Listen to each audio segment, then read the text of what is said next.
For centuries, Zen teachings have offered a path to inner quiet. Not through effort, but through release. The stories you're about to hear have helped countless people find inner peace. Before we begin, feel free to share what time it is and where you're listening from. Wherever you are right now, whatever brought you here tonight, you can let yourself settle. There's nothing to accomplish right now. No test to pass, no lesson to master. These stories will simply unfold, one after another, like waves on a shore. Tonight, we'll explore the wisdom of Zen Buddhism through ancient tales. Each story carries a teaching about finding stillness, about discovering the peace that's already present beneath our restless thoughts. These aren't lessons you need to memorize or understand completely. They are companions on your journey into sleep. So, relax now. Take a slow, deep breath, and let's begin our journey together. By the sea, where waves rolled endlessly against black sand beaches and the air tasted of salt and fish, there lived an old man who spent his nights casting nets into dark water. The village knew him simply as the fisherman. He had no other name that anyone remembered. He had fished these waters for so long that some of the older villagers claimed he'd been old when they were children. A boy named Takeshi often came to watch him work. Takeshi was 12 years old, quick-minded and restless, the kind of child who needed to understand everything, who asked endless questions until the adults in his life grew tired of answering. His teachers at the village school praised his intelligence, but worried about his inability to simply accept things as they were. One evening, as the sun sank toward the horizon and turned the sea orange and purple, Takeshi found the old fisherman preparing his nets on the shore. The fisherman worked slowly, checking each knot, untangling each twist, his weathered hands moving with the confidence of someone who'd performed these same actions 10,000 times. "Old man," Takeshi said, sitting down on a nearby rock, "how do you know where to cast your nets?" The fisherman didn't look up from his work. He continued checking the nets, testing their strength, making small adjustments. Takeshi waited. When no answer came, he tried again. The sea is so large. The fish could be anywhere. How do you know which spot will have fish and which won't? Still, the old man said nothing. He gathered his nets, walked to the water's edge, and with a practiced motion, cast them into the waves. The nets spread wide in the air, beautiful for a moment against the darkening sky, then fell and vanished beneath the surface. The fisherman stood holding the rope, his eyes on the black water, his expression calm. Takeshi felt frustration rising in his chest. "You're not answering me. Don't you know? Or are you just guessing?" The old man remained silent. The tide whispered against the sand.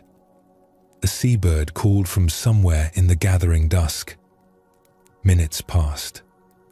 Takeshi shifted on his rock, uncomfortable with the silence.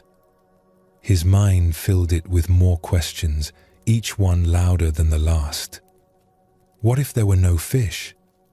What if the fisherman was wasting his time? What if there was a better method, a smarter way? Something the old man was too stubborn or too simple to understand.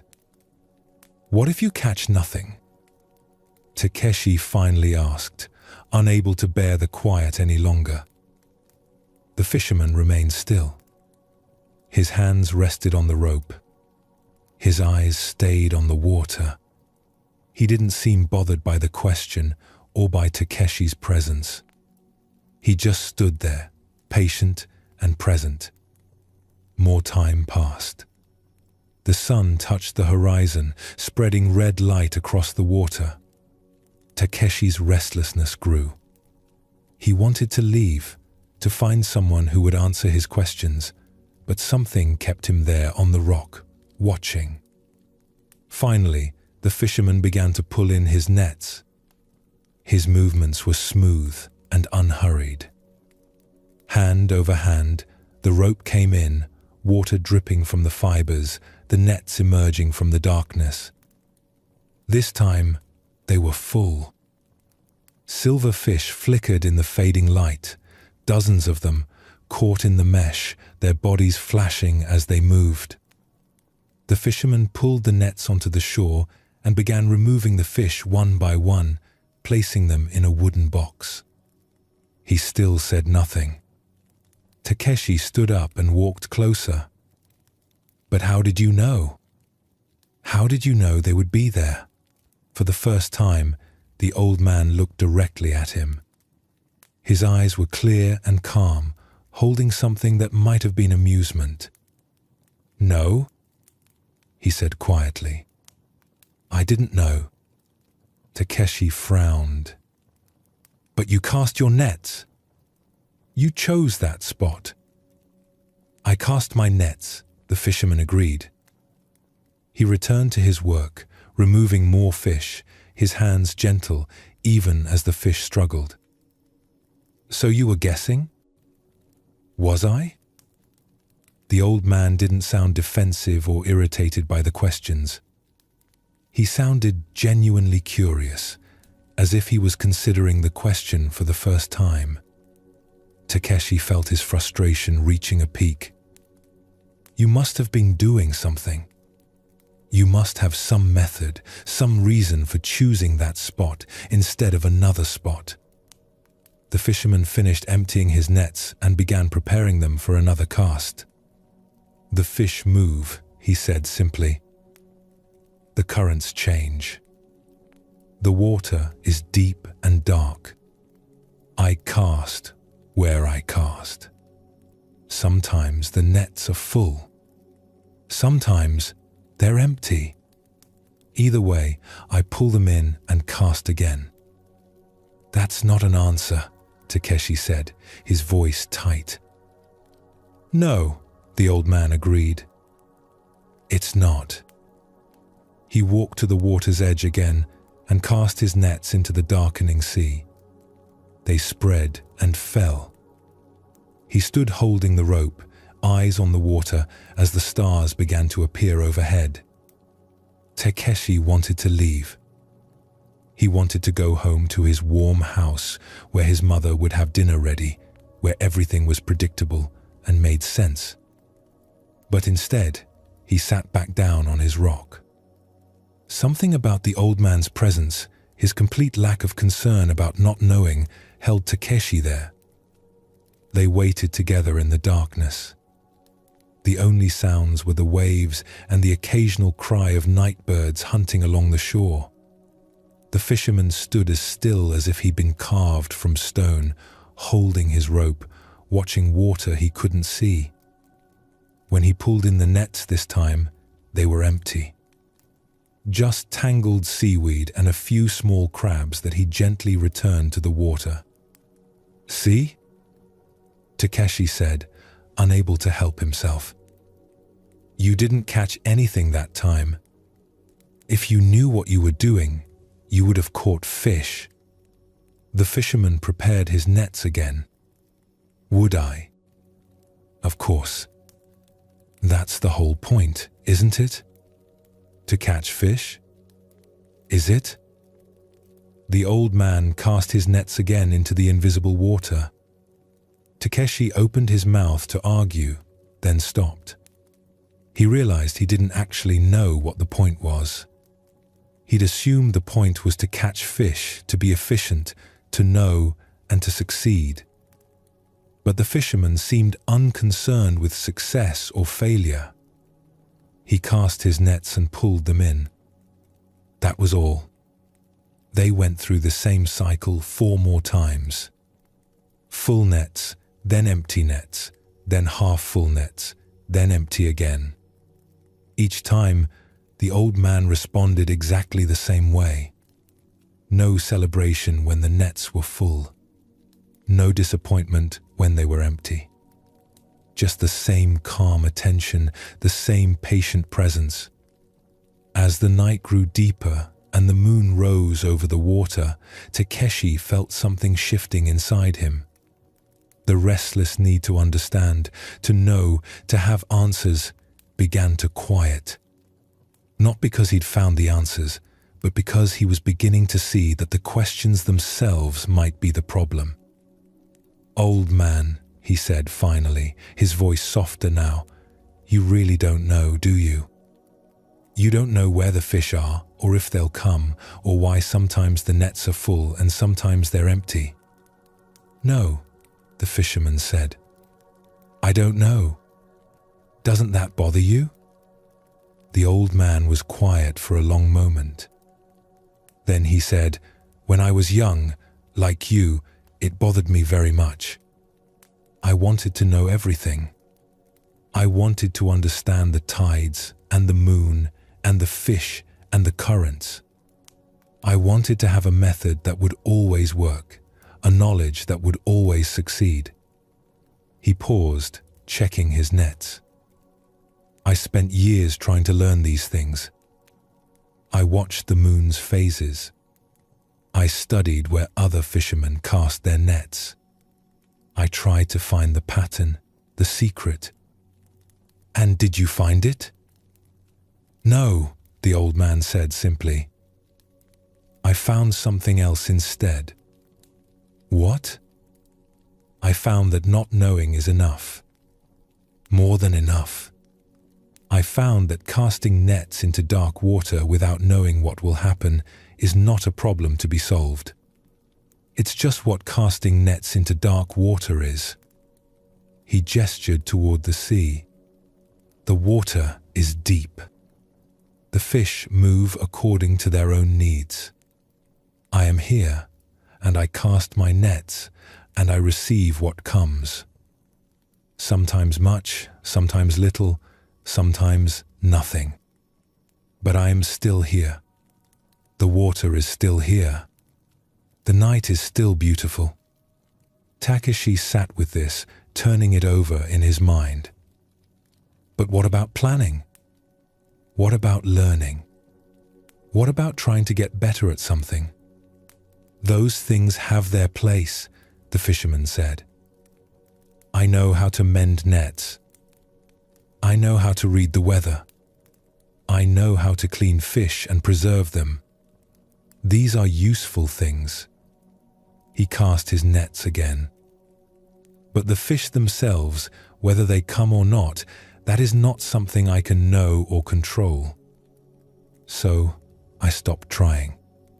And when I stopped trying to know what cannot be known, I discovered something strange." "What?" The not knowing stopped being a problem. It became just another part of the night, like the sound of the waves or the smell of salt. Something that is, rather than something that needs to be fixed. They were quiet together. The nets floated somewhere in the dark water. The stars turned slowly overhead. When the old man pulled in his nets this time, they were so full he needed Takeshi's help to drag them ashore. They worked together in the moonlight, removing fish after fish, their hands cold and wet and smelling of the sea. "You see," the fisherman said, and Takeshi thought he detected the smallest smile. "I still don't know." But the fish came anyway. Takeshi walked home that night with his mind strangely quiet.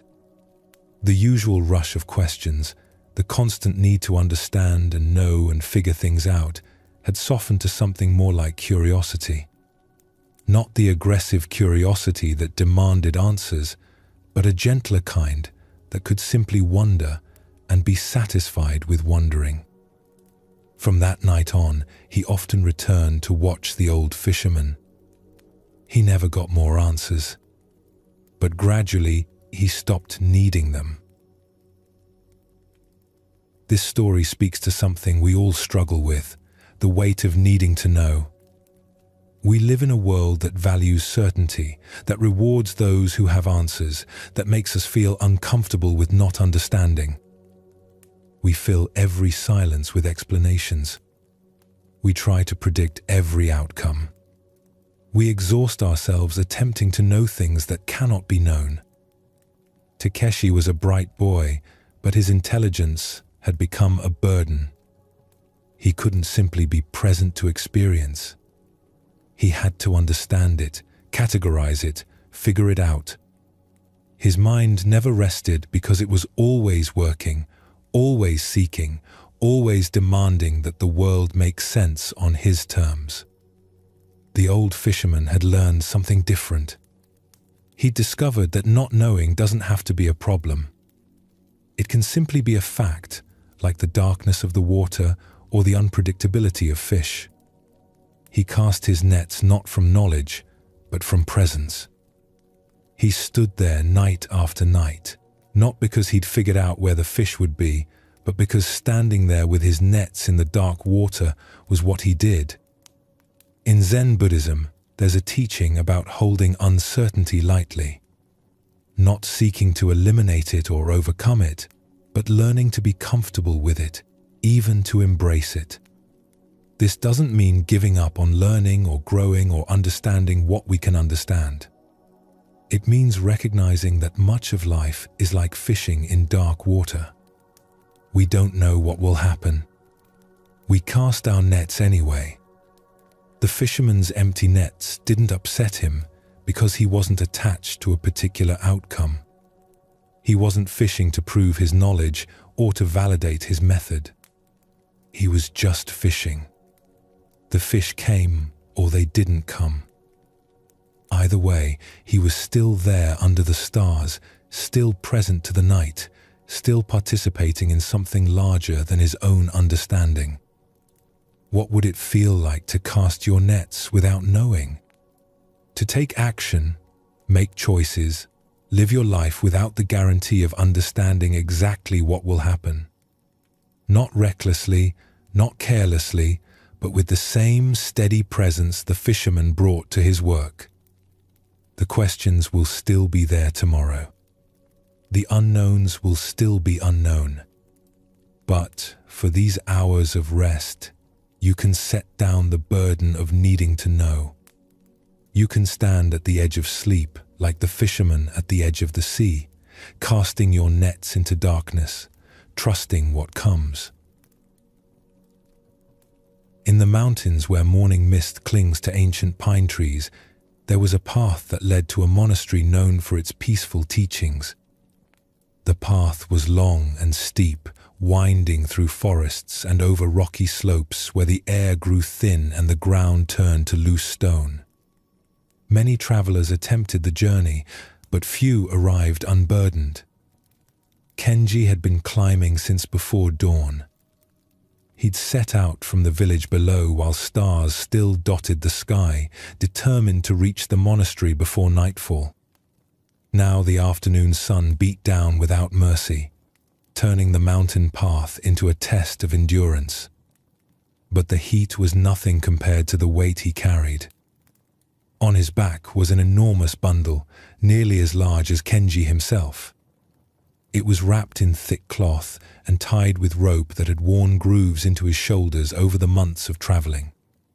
Inside were all the possessions he'd accumulated over his 30 years. Scrolls from his time as a scholar in the capital, when he'd believed knowledge would bring him peace. Tools from when he'd abandoned scholarship to work as a carpenter, thinking that working with his hands would quiet his restless mind. Gifts from friends he no longer saw because he'd moved too many times searching for something he couldn't name. Letters from his parents, both gone now, that he carried but couldn't bear to read. A blanket his mother had woven the winter before she died, still smelling faintly of her house. Books he'd read once and promised himself he'd read again when he finally found the time, the peace, the right moment that never seemed to come. The straps dug deep into his shoulders, cutting through his robes. His knees trembled with each step upward. Sweat soaked through his clothes and dripped from his face onto the dusty path. His breathing came in short gasps.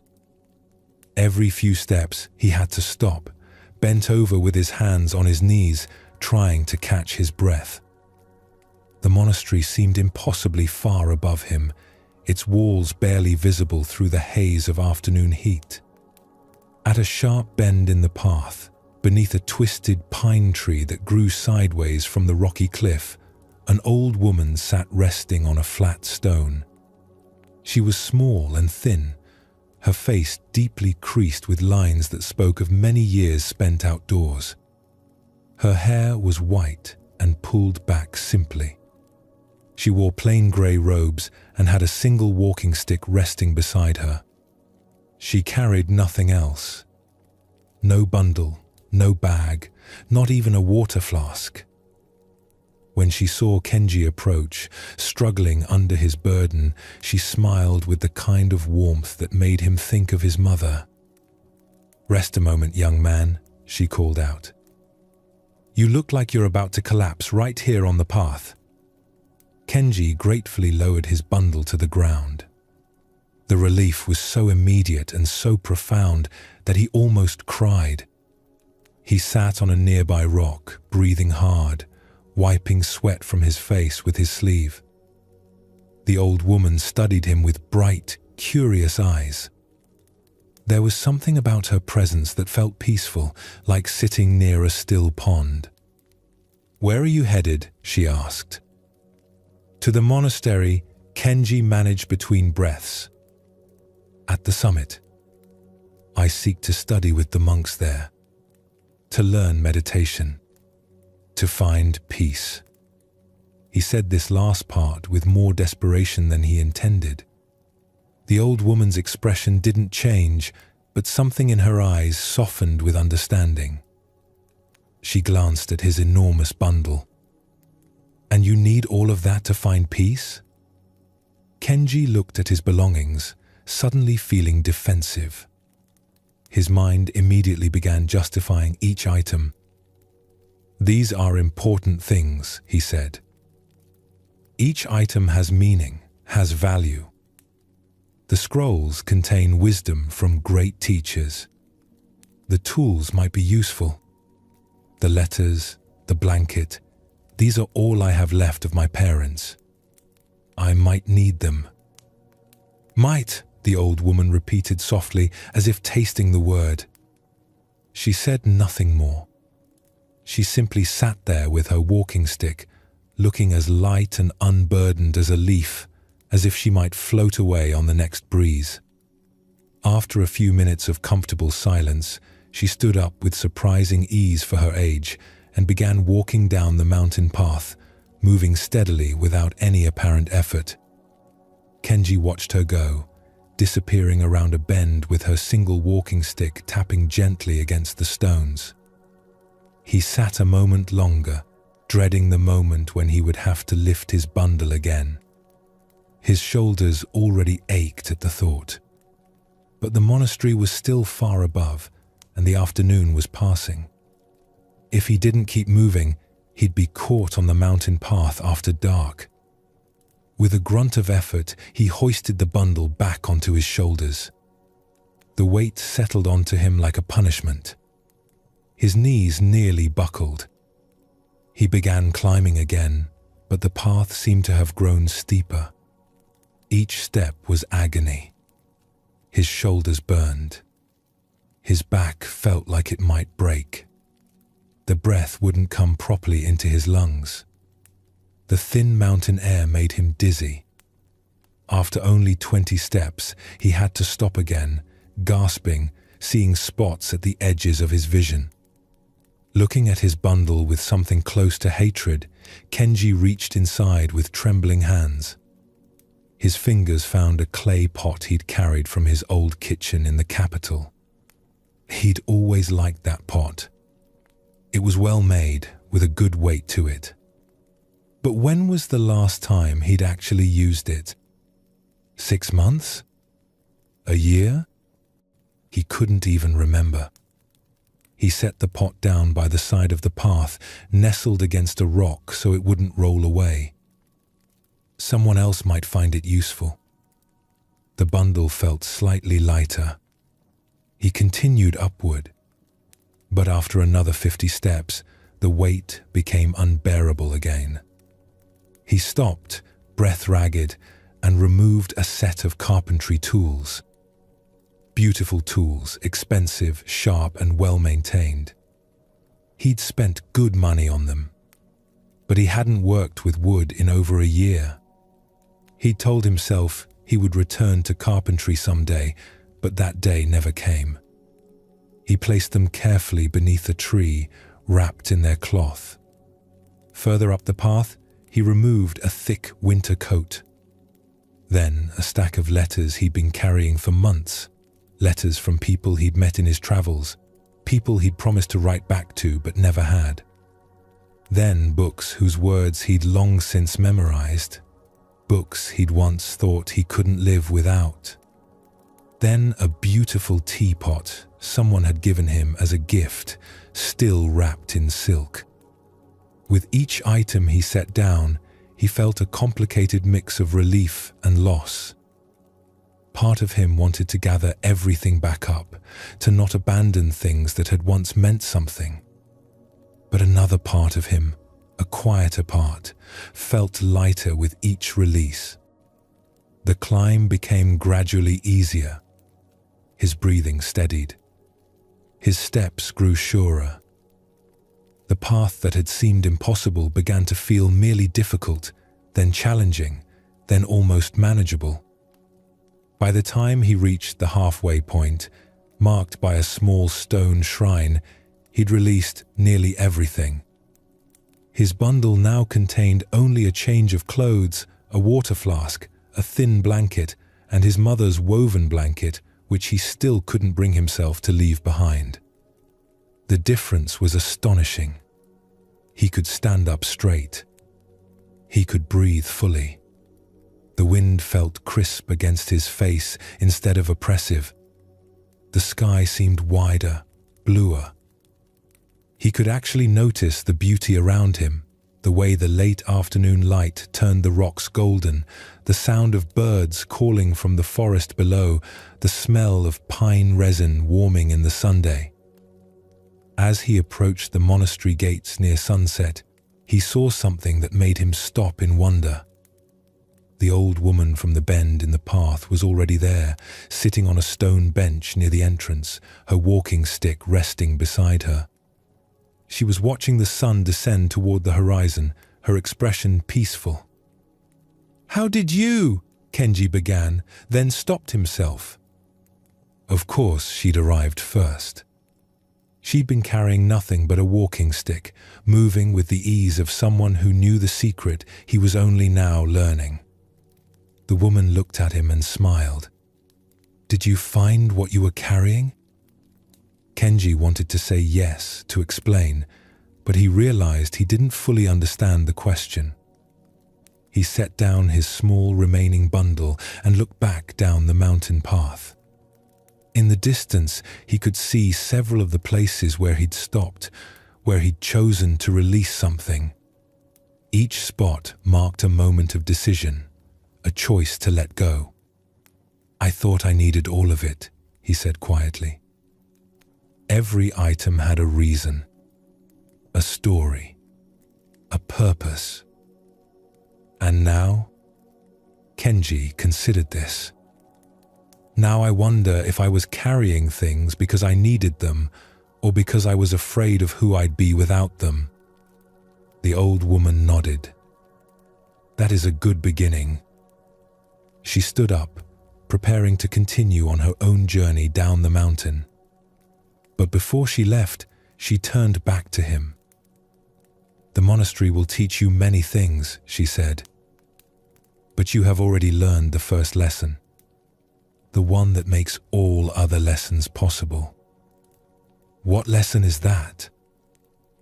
"That you can put things down," she said simply.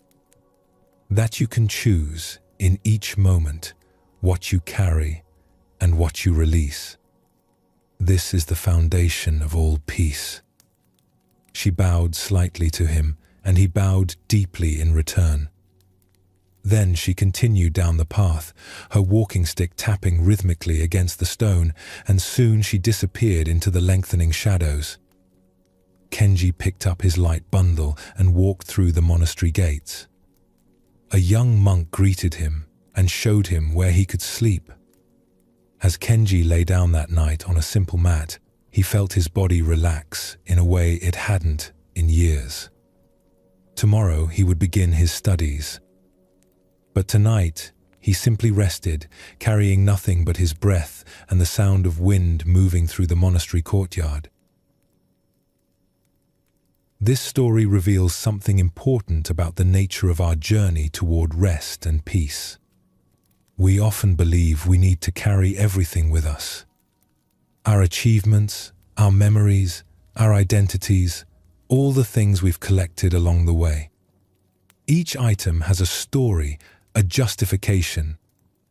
We tell ourselves we might need these things, that they define who we are, that letting go would mean losing something essential. But these accumulations can become so heavy that we can barely move forward. We become bent under their weight, unable to see the beauty around us, unable to breathe fully, unable to arrive anywhere because we're too exhausted from carrying everything.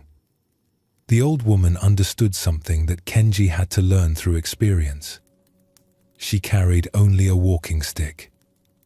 Not because she was poor or had nothing, but because she knew the difference between what serves the journey and what weighs it down. She moved with ease not because the path was easier for her, but because she wasn't struggling against unnecessary weight. In Zen Buddhism, there's a teaching about traveling light through life. It doesn't mean abandoning everything or pretending the past didn't happen. It means recognizing that holding on to everything actually prevents us from being fully present to anything. When Kenji was struggling under his enormous burden, he couldn't appreciate the afternoon light, or hear the birds, or feel the wind. His entire experience was consumed by the effort of carrying. Each item Kenji released had been important to him at one time. The scrolls represented his intellectual journey. The tools represented a different dream. The letters and gifts represented connections and memories. These things weren't worthless. But the question isn't whether something has value. The question is whether carrying it serves your journey right now, in this moment, on this particular path. As you settle into rest tonight, consider what you might be carrying. Not physical objects, but the mental and emotional burdens that weigh down your days and disturb your nights. Old arguments you keep replaying, even though they happened months or years ago. Decisions you keep questioning, even though they can't be unmade. Expectations that others placed on you long ago that you still carry as if they define who you must be. Identities you built in earlier chapters of your life that you're exhausted from maintaining. The path to peace doesn't get easier by wishing it were different or by building up the strength to carry more. It gets easier by recognizing what we no longer need to carry. Sometimes the most courageous thing we can do is not to hold on tighter, but to release our grip. In a city where merchants and scholars gathered, there was a tea house known throughout the region for serving the finest tea and for the wisdom of its owner. The tea house was small and simple, with paper walls that glowed softly with lantern light in the evenings, and a garden that bloomed with careful attention to each season. Inside, the space was arranged with perfect simplicity. A low table, cushions for sitting, and shelves that held only what was needed for the way of tea. Nothing extra, nothing wasted, nothing merely decorative. Master Tanaka ran the tea house. He was perhaps 60 years old, with grey hair pulled back simply and hands that moved with the kind of precision that comes from decades of practice.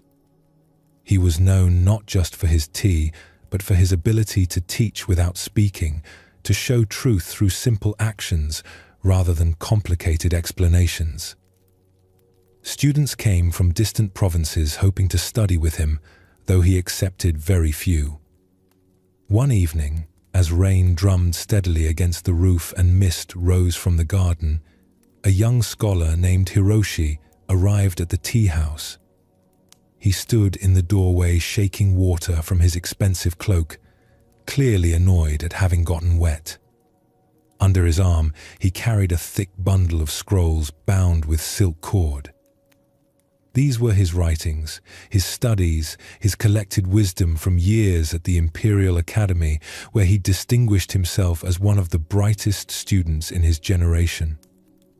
Hiroshi had heard that Master Tanaka occasionally accepted students to teach about the way of tea, and through tea, about the way of life.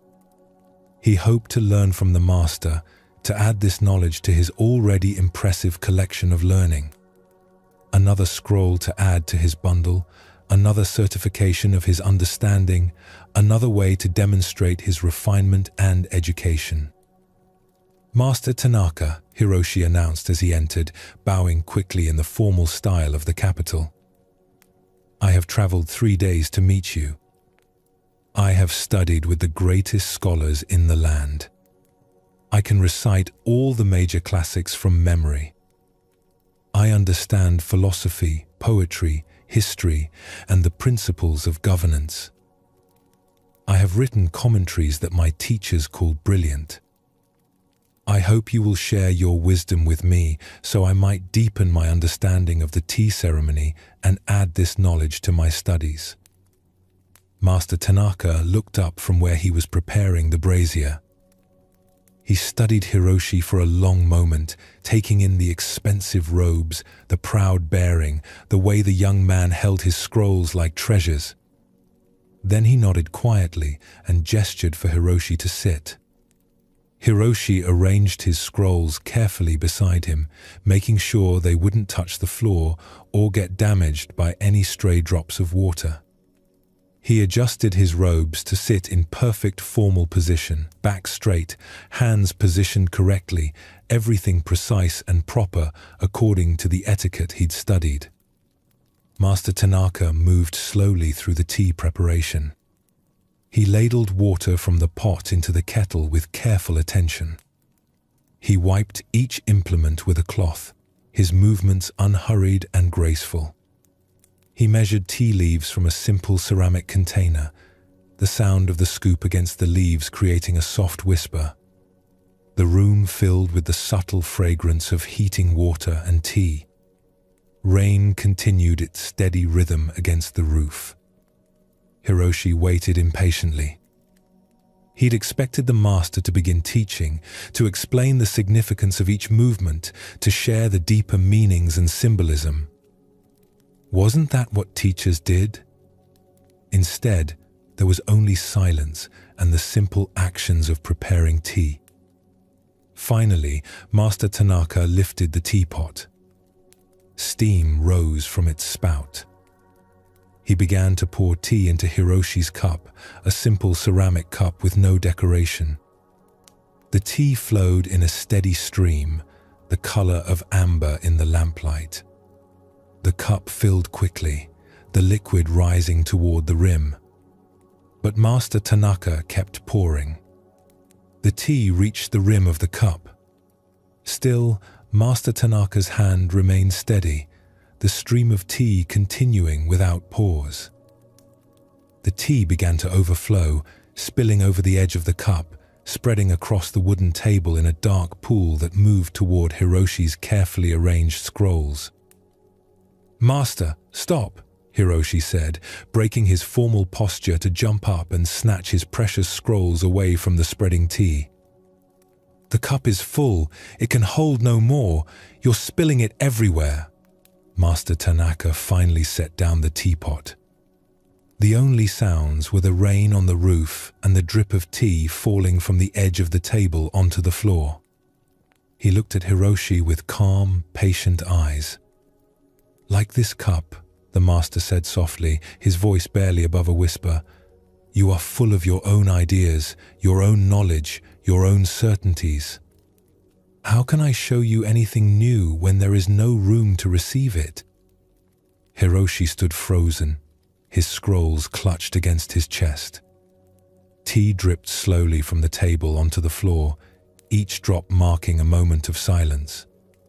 His mind raced with responses, with arguments, with ways to demonstrate that he wasn't too full, that he did have room to learn.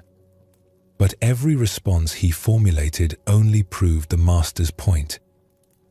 "But master," he finally said, his voice smaller now, less assured, "I have worked so hard to learn all of this. Years of study, countless hours. Surely my knowledge has value? Surely it means something?" "The value of a cup," Master Tanaka replied, beginning to clean up the spilled tea with slow, deliberate movements, "is not in being full. The value of a cup is in its emptiness, in its capacity to receive. A full cup is useless for holding tea. You can appreciate it as an object, perhaps, but you cannot use it for its purpose." He wrung out the cloth he was using, the tea-stained water dripping into a bowl. "You have filled yourself so completely with what you already know," the master continued, "that there is no space for what you don't know. Every question I might pose, you already have an answer. Every teaching I might offer, you already understand. Or so you believe." Hiroshi looked down at his scrolls, at the silk cord binding them together, at all his carefully accumulated knowledge. For the first time in years, he saw them not as achievements, but as walls he'd built around himself, walls that kept out anything that might challenge or change what he thought he knew. "How do I empty the cup?" he asked quietly. Master Tanaka smiled, and something about that smile made Hiroshi think the master had been waiting for exactly that question. "You begin," the master said, "by recognizing it is full. That recognition itself creates the first small space, the first crack in the wall." He prepared fresh tea in a new cup, this time pouring with exquisite care, stopping just before the rim, leaving the smallest space at the top. "Stay with me for a week," Master Tanaka said, offering the cup to Hiroshi. "But leave your scrolls by the door. Each day we will practice one thing. Not learning. Unlearning." Hiroshi hesitated. His scrolls represented years of work, years of identity, years of believing that he was valuable because he knew so much. To set them aside felt like setting aside himself. But he looked at the overflowed cup, at the waste of good tea, at how his fullness had prevented him from receiving what was offered. Slowly, he walked to the entrance and carefully placed his bundle of scrolls on a shelf. They looked smaller there, somehow, less impressive than they'd seemed when he was carrying them.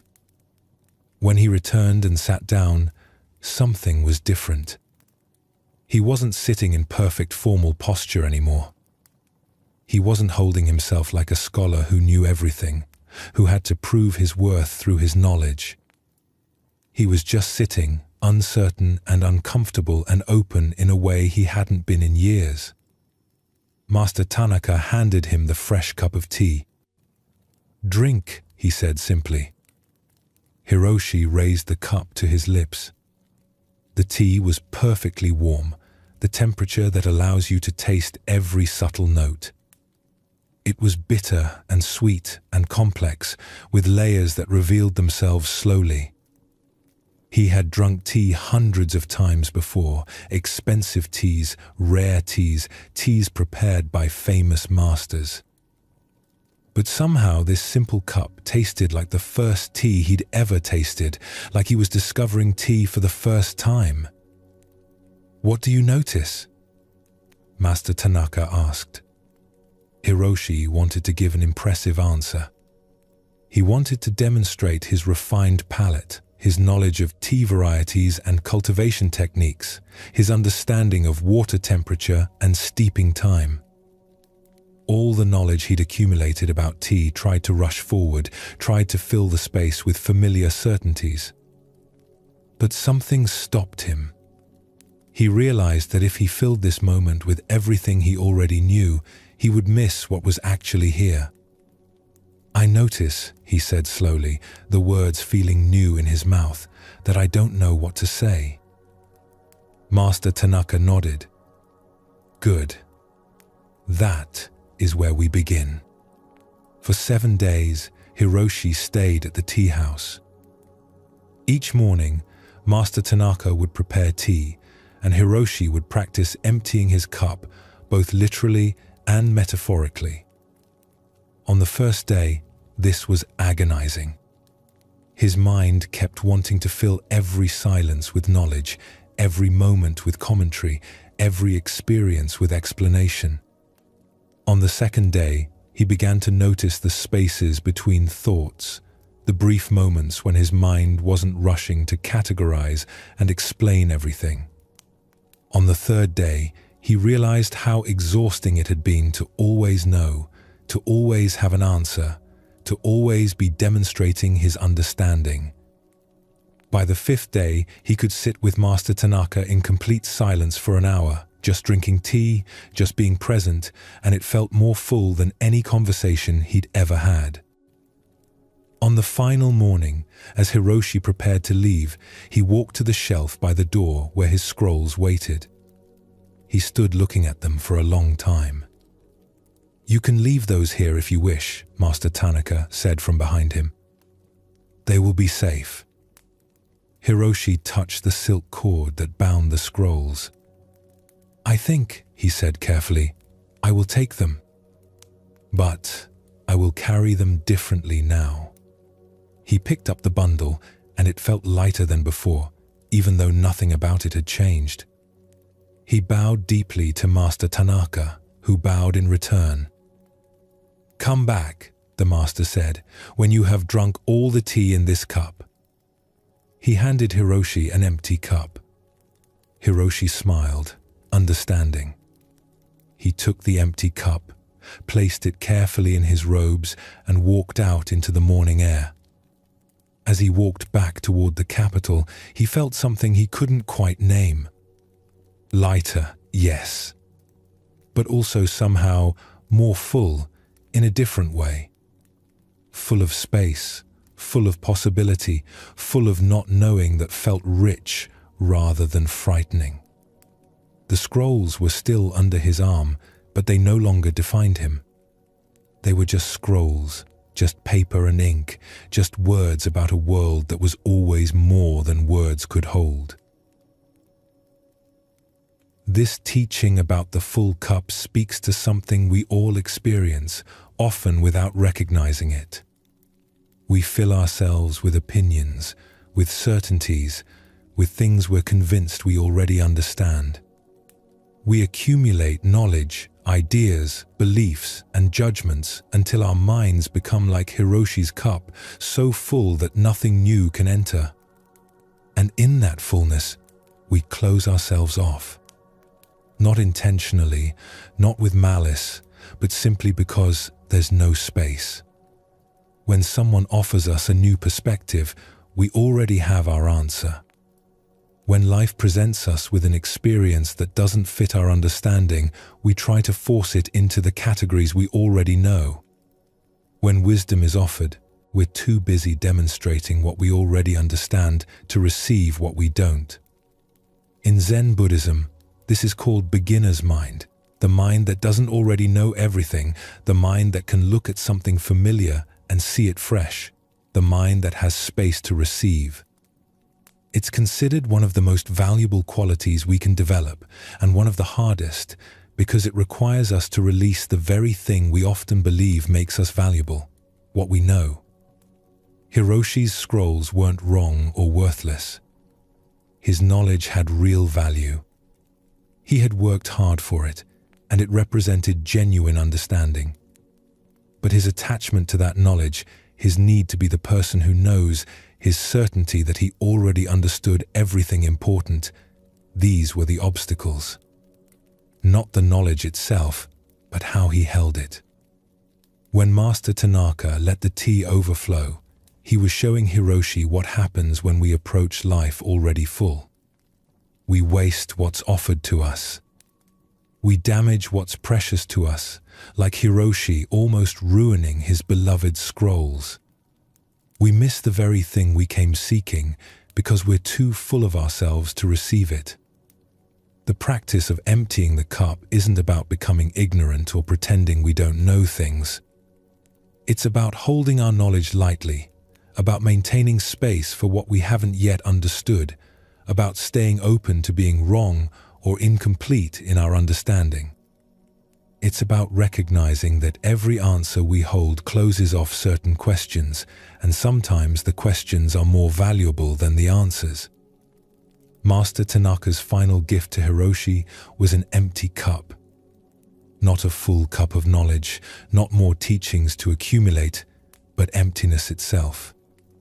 Because emptiness isn't nothing. Emptiness is potential, possibility, space for what wants to enter. The empty cup is ready. The full cup has nowhere to go. The rain that fell on the tea house that evening has long since dried. The tea that spilled on the table was wiped away. But the teaching remains, simple and clear and available to anyone willing to set down their bundle of scrolls, even just for a moment. When you are full, you cannot receive. When you empty yourself, you create space for what you truly need. In the mountains where ancient monasteries stood among groves of bamboo and cedar, there was a temple known throughout the region for the depth of its teachings. Monks came from distant provinces to study there, and those who completed their training were considered ready to teach others. Master Daishin had studied at this temple for 30 years. He had mastered all the texts. He had sat in meditation for thousands of hours. He had served in every role, from the lowest kitchen work to leading ceremonies. His understanding was so deep that other monks would come to him with their questions, and his answers were always clear and helpful. When the old abbot died peacefully in his sleep, there was no question about who should take his place. Master Daishin was the obvious choice.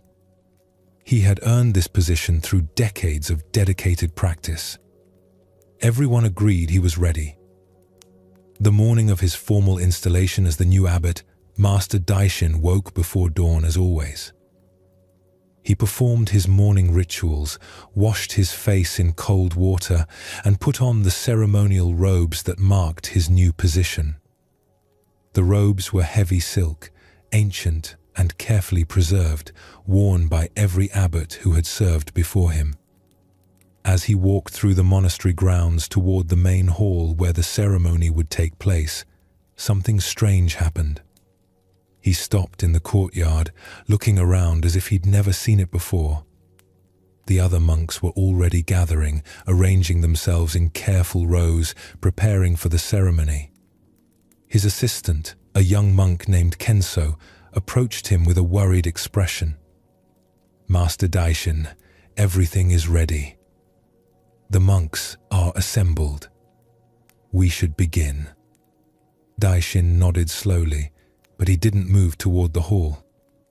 Instead, he turned in a slow circle, his eyes moving over the courtyard, the buildings, the trees, as if he was trying to memorize everything, or perhaps trying to remember something he'd forgotten. "Master?" Kenso said again, more urgently. "Is something wrong?" "I'm not sure," Daishin said quietly. "Something feels different." "Of course it feels different. Today you become abbot. It's a momentous occasion." But that wasn't what Daishin meant. He walked toward the meditation hall, But instead of entering through the main door as an abbot should, he stopped and placed his hand on the wooden frame, feeling its texture under his palm. He'd walked through this door thousands of times. Why did it suddenly seem unfamiliar? Inside the hall, he was supposed to take his seat at the front, in the position of the abbot. But when he entered and saw the raised platform, the formal cushion, the arrangement that he'd seen every day for 30 years, he hesitated. "Where is that?" he asked Kenso. "What do you mean, Master?" "That's the abbot's seat. Your seat now." "Is it?" Daishin sounded genuinely puzzled. The other monks were beginning to whisper among themselves. This was not how the ceremony was supposed to proceed. Master Daishin was supposed to be confident, authoritative, ready to step into his new role. Instead, he seemed confused, disoriented, almost childlike in his uncertainty. The head administrative monk, Genzo, approached with concern. "Master Daishin, are you unwell? Should we postpone the ceremony?" Daishin looked at Genzo, and there was something in his eyes that made Genzo stop. Not confusion exactly. Something else. A kind of clarity that was unsettling in its intensity. "I'm sorry," Daishin said. "I seem to have forgotten where I am." "You're at the temple," Genzo said carefully. "The temple where you've lived for 30 years. The temple where you're about to become abbot."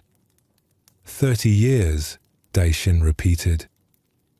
"Have I been here that long?" Now the whispers grew louder. Some monks exchanged worried glances. Had Master Daishin's mind broken under the pressure of his new responsibility? Had something happened to him during the night?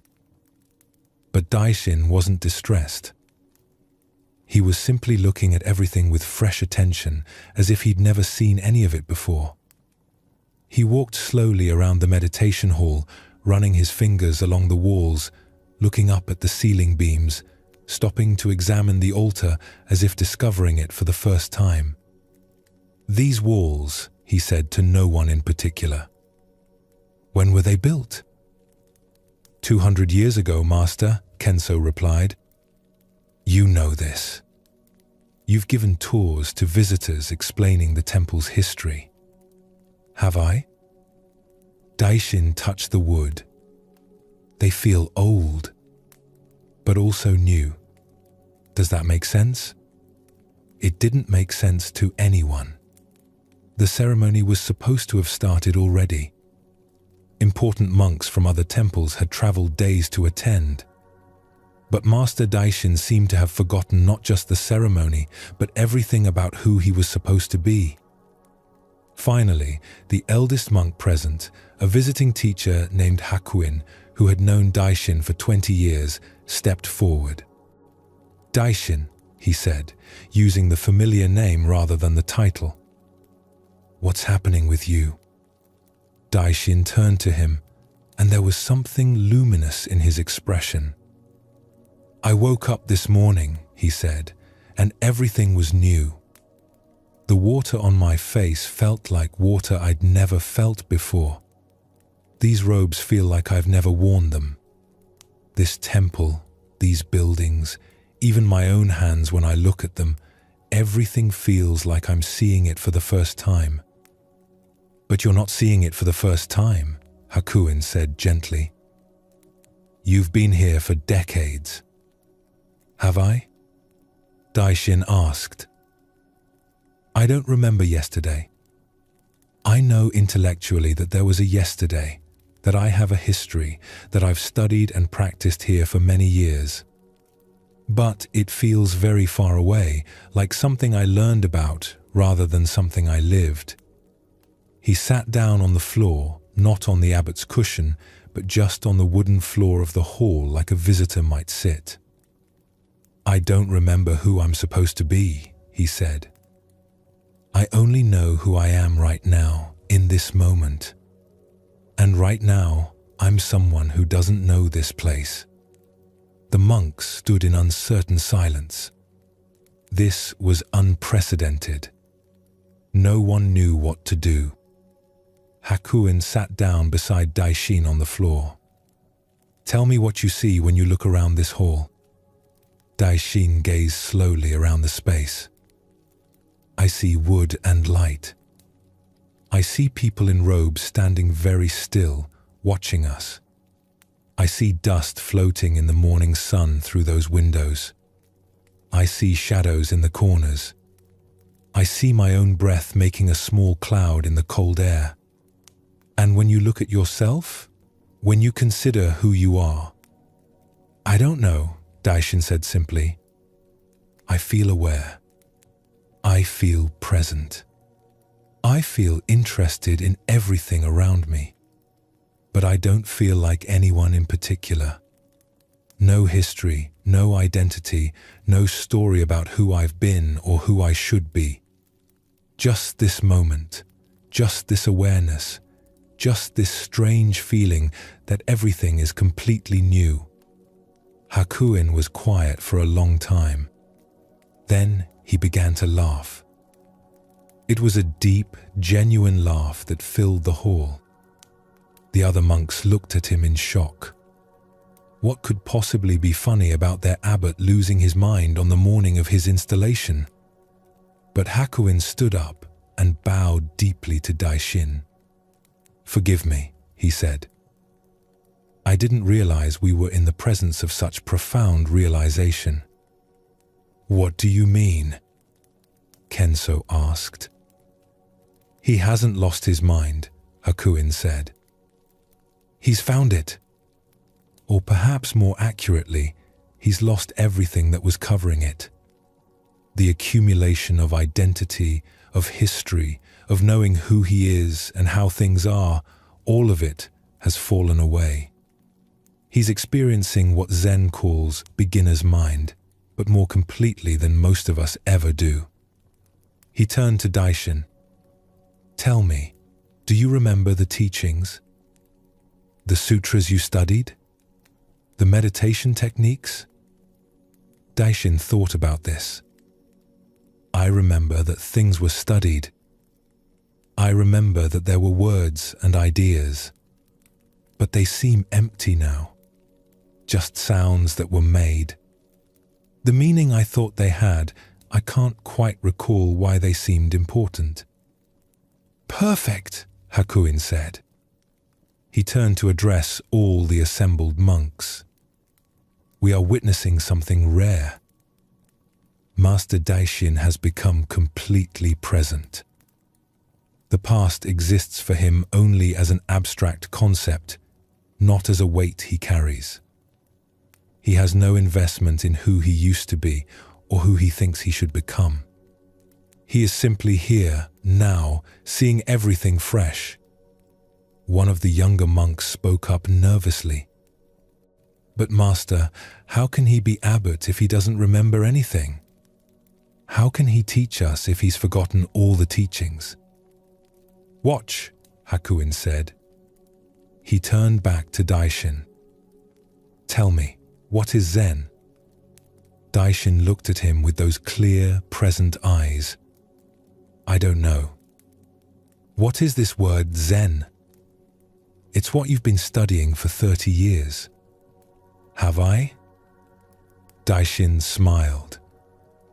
"That seems like a long time to study a word I don't understand. What about Buddha nature? What about enlightenment? What about the path of awakening?" To each question, Daishin just shook his head with genuine puzzlement. "These are words. They sound important, but I don't know what they mean." Hakuin bowed again. "This is your teacher," he said to the assembled monks. "Someone who knows nothing, who carries no authority, who has no investment in being right or wise or accomplished. Someone who can only be present to what is, right here, right now." Some of the monks understood. Others remained confused. but Hakuin insisted the ceremony proceed. When Daishin finally sat on the abbot's cushion, he did so with the awkward uncertainty of someone who had never sat there before. Because in a sense, he hadn't. The person who sat there was not the master Daishin who had earned this position through decades of practice.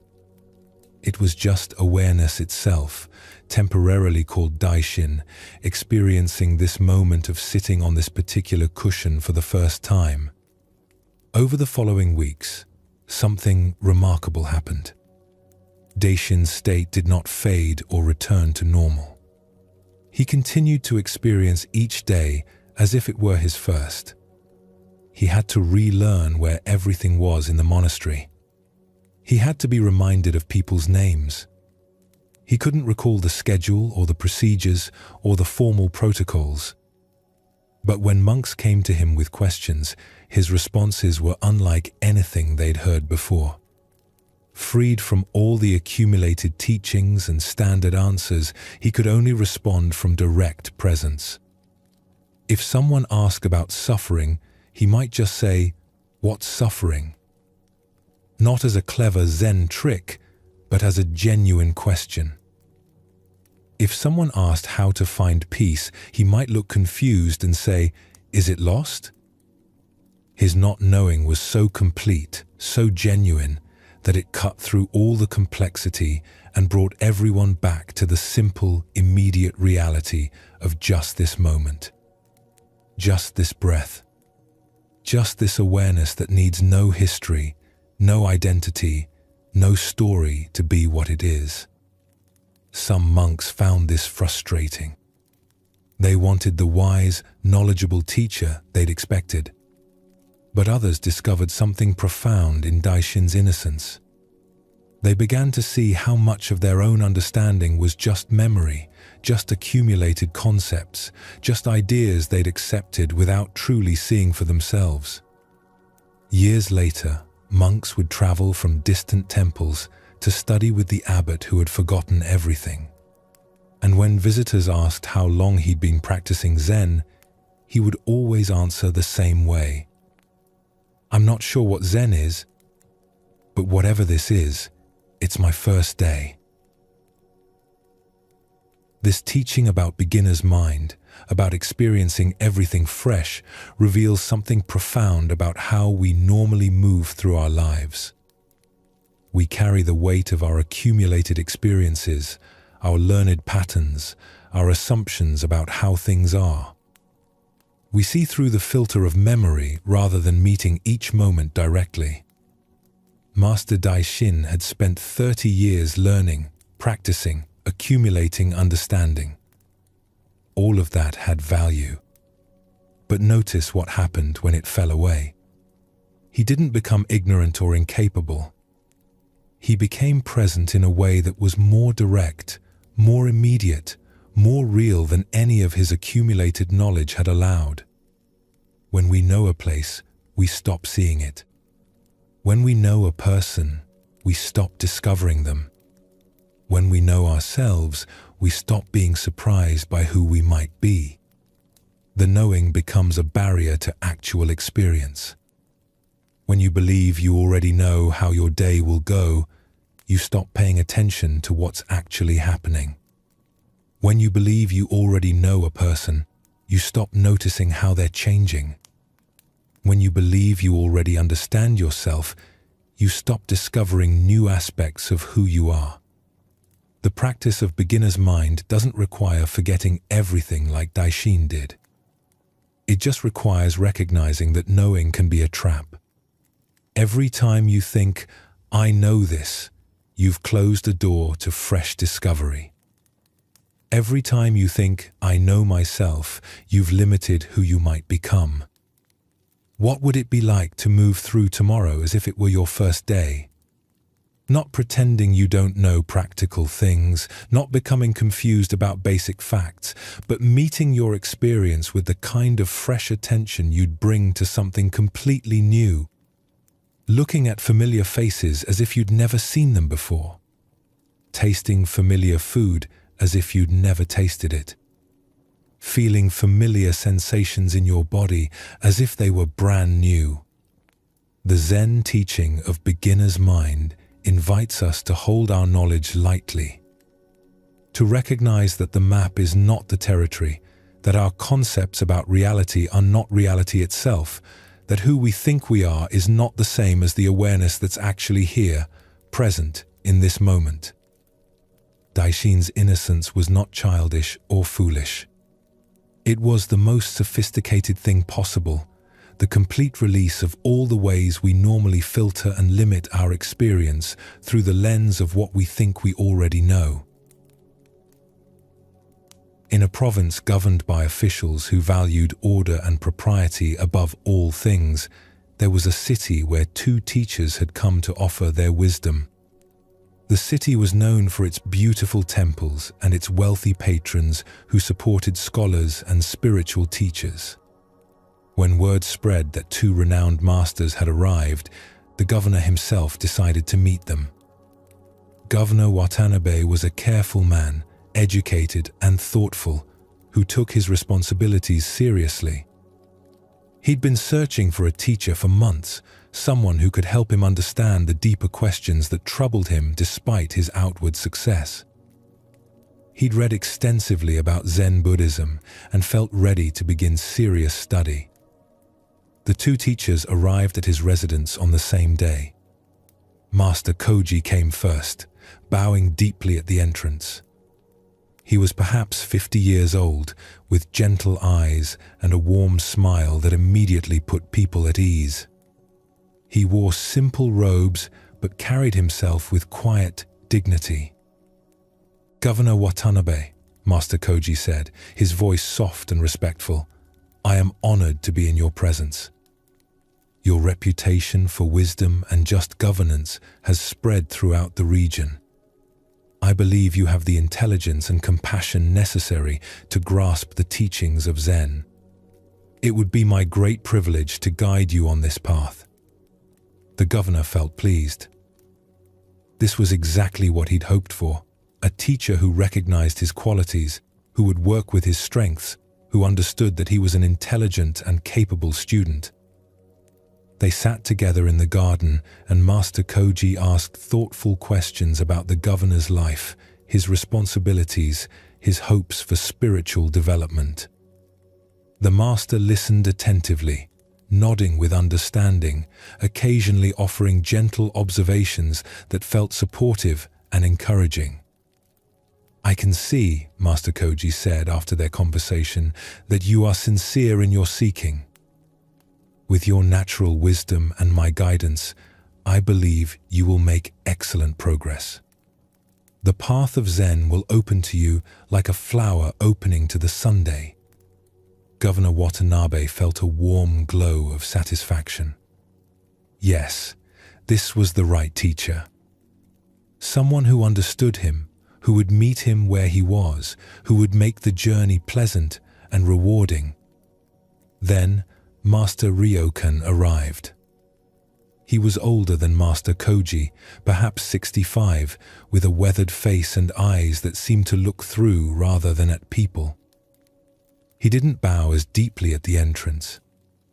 His manner was direct, almost brusque. The governor received him in the same garden, prepared to conduct the same kind of pleasant interview he'd had with Master Koji. "Governor Watanabe," Master Ryokan said, settling himself without waiting for an invitation to sit, "I've been told you wish to study Zen." "Why?" The directness caught Watanabe off guard. "I seek wisdom," he said, recovering his composure. "I want to understand the nature of mind and reality. I want to find peace beneath the pressures of my position." Master Ryokan studied him for a long moment. Then he grunted. "You want to feel special. You want to add Zen student to your list of accomplishments." The governor stiffened. "That's not fair. You don't know me." "Don't I?" Master Ryokan's voice wasn't cruel, but it was certainly not warm. "You're a governor. You're accustomed to people bowing and agreeing with you. You think Zen is another skill you can master, another way to prove your superiority. That's not true, Watanabe said. But even as he spoke, he felt uncertainty creeping in. Was it true? Had he been approaching Zen as another achievement? You have the look, Master Ryokan continued, of a man who has never been truly challenged. Everyone tells you how wise you are, how capable, how worthy of respect. And you've started to believe them. The governor's face grew hot. No one spoke to him this way, not even close friends or family members. Who was this rude old man to judge him so harshly? I think this interview is over, Watanabe said coldly. Thank you for coming, but I don't believe we would work well together. Master Ryokan shrugged. As you wish. You'll choose the other one, I suppose. The one who tells you what you want to hear. He stood to leave, but something in his words made Watanabe pause. What do you mean? The other master, Ryokan said, he's kind, encouraging. He'll make you feel good about yourself. You'll enjoy studying with him. You'll have pleasant conversations in gardens like this one. You'll read beautiful texts and discuss profound ideas. And in 10 years, you'll be exactly where you are now, just with more knowledge about Zen instead of actual understanding. And you? What would you offer that's so different? Nothing you would enjoy, Master Ryokan said bluntly. I would tell you when you're fooling yourself. I would point out every time you're performing spirituality instead of actually practicing it. I would make you uncomfortable constantly because comfort is your prison. The governor stood up, anger flashing hot in his chest. You're arrogant. Insulting. Why would anyone study with someone so harsh? They wouldn't, Ryokan agreed. Most people choose teachers who make them feel good. That's why most people never actually change. They just become more sophisticated at lying to themselves. He walked toward the gate, then turned back. But you asked an interesting question just now. You asked what I would offer. Not what would make you happy, but what I would offer. That's the first honest thing you've said since I arrived. After Master Ryokan left, Governor Watanabe sat alone in his garden, his thoughts churning. He kept replaying the conversation, feeling the sting of the master's words, formulating better responses he could have given. But beneath the anger and hurt pride, something else was stirring. A small voice asking uncomfortable questions. Was Ryokan right? Had he been approaching Zen as another accomplishment? Did he want wisdom, or did he want to be seen as wise? That evening, he called for his advisor, an old man who had served his family for decades and who was one of the few people who spoke honestly with him. Master Koji was kind and respectful, Watanabe said. Master Ryokan was rude and insulting. Obviously, I should study with Master Koji. Shouldn't I? The advisor was quiet for a moment. Then he said, May I speak freely, my lord? Always. You have been surrounded by people who defer to you your entire life. Your father was governor before you. You've never wanted for anything. You're intelligent and capable, but you've rarely been challenged or contradicted. When you make mistakes, people usually don't tell you. The governor felt defensive, but nodded for him to continue. The question is not which teacher is nicer, the advisor said. The question is which teacher will tell you what you need to hear rather than what you want to hear. Which one will help you see your blind spots instead of just confirming what you already believe about yourself? Watanabe sat with this for a long time.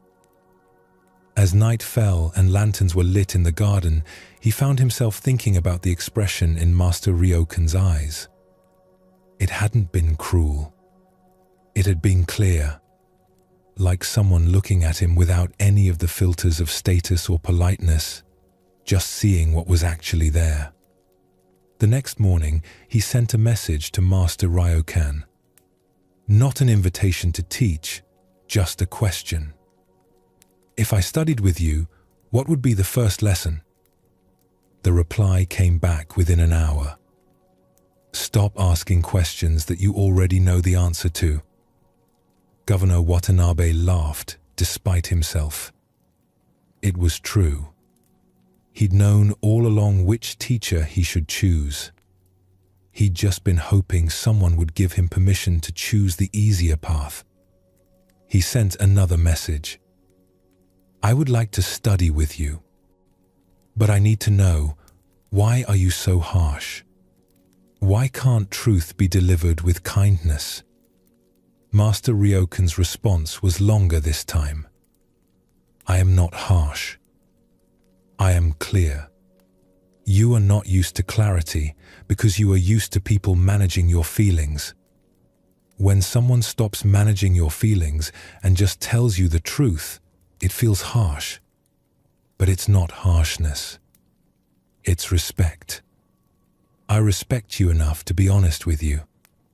That afternoon, Governor Watanabe went to see Master Koji. He thanked him sincerely for his kindness and explained that he'd decided to study with Master Ryokan instead. Master Koji smiled warmly. I understand. He is a good teacher. Perhaps the better teacher for you. I hope you find what you're seeking. They bowed to each other with genuine respect, and the governor left feeling he'd made the right choice, even though it was the harder one. His first lesson with Master Ryokan was scheduled for the following week. When he arrived at the simple room where Ryokan was staying, he found the master sitting in meditation. Sit, Ryokan said without opening his eyes. Watanabe, Saturday. They stayed in silence for an hour. Then Ryokan opened his eyes. Tell me why you're here. To learn Zen, Watanabe said. Wrong. Try again. To find peace? Wrong. Try again. To understand myself? Closer. But still avoiding the truth. Watanabe sat in frustrated silence. Finally, he said, I don't know why I'm here. Now, Master Ryokan said, we can begin. They studied together for the next 5 years. It was not easy. Master Ryokan rarely praised him. Often, the master would point out when Watanabe was performing rather than practicing, when he was seeking approval rather than understanding, when he was attached to appearing wise rather than actually seeing clearly. But slowly, something shifted. The governor began to see his own patterns, his own defenses, his own ways of protecting himself from uncomfortable truths. He began to understand the difference between knowledge about Zen and actual insight. He began to change in ways that surprised him. Years later, when someone asked him about his choice of teacher, he said, I learned that you cannot find truth if you only listen to people who tell you what you want to hear. The kindest thing anyone can do is tell you the truth, even when it's uncomfortable. Master Ryokan gave me that gift. He cared enough about my actual growth to risk my dislike. That's real kindness, even though it doesn't always feel kind in the moment. This teaching about choosing the teacher who challenges us rather than the teacher who comforts us, speaks to something crucial in any real change or growth. We all naturally prefer people who make us feel good about ourselves, who validate our existing beliefs, who confirm that we're already on the right path. It's deeply human to want this.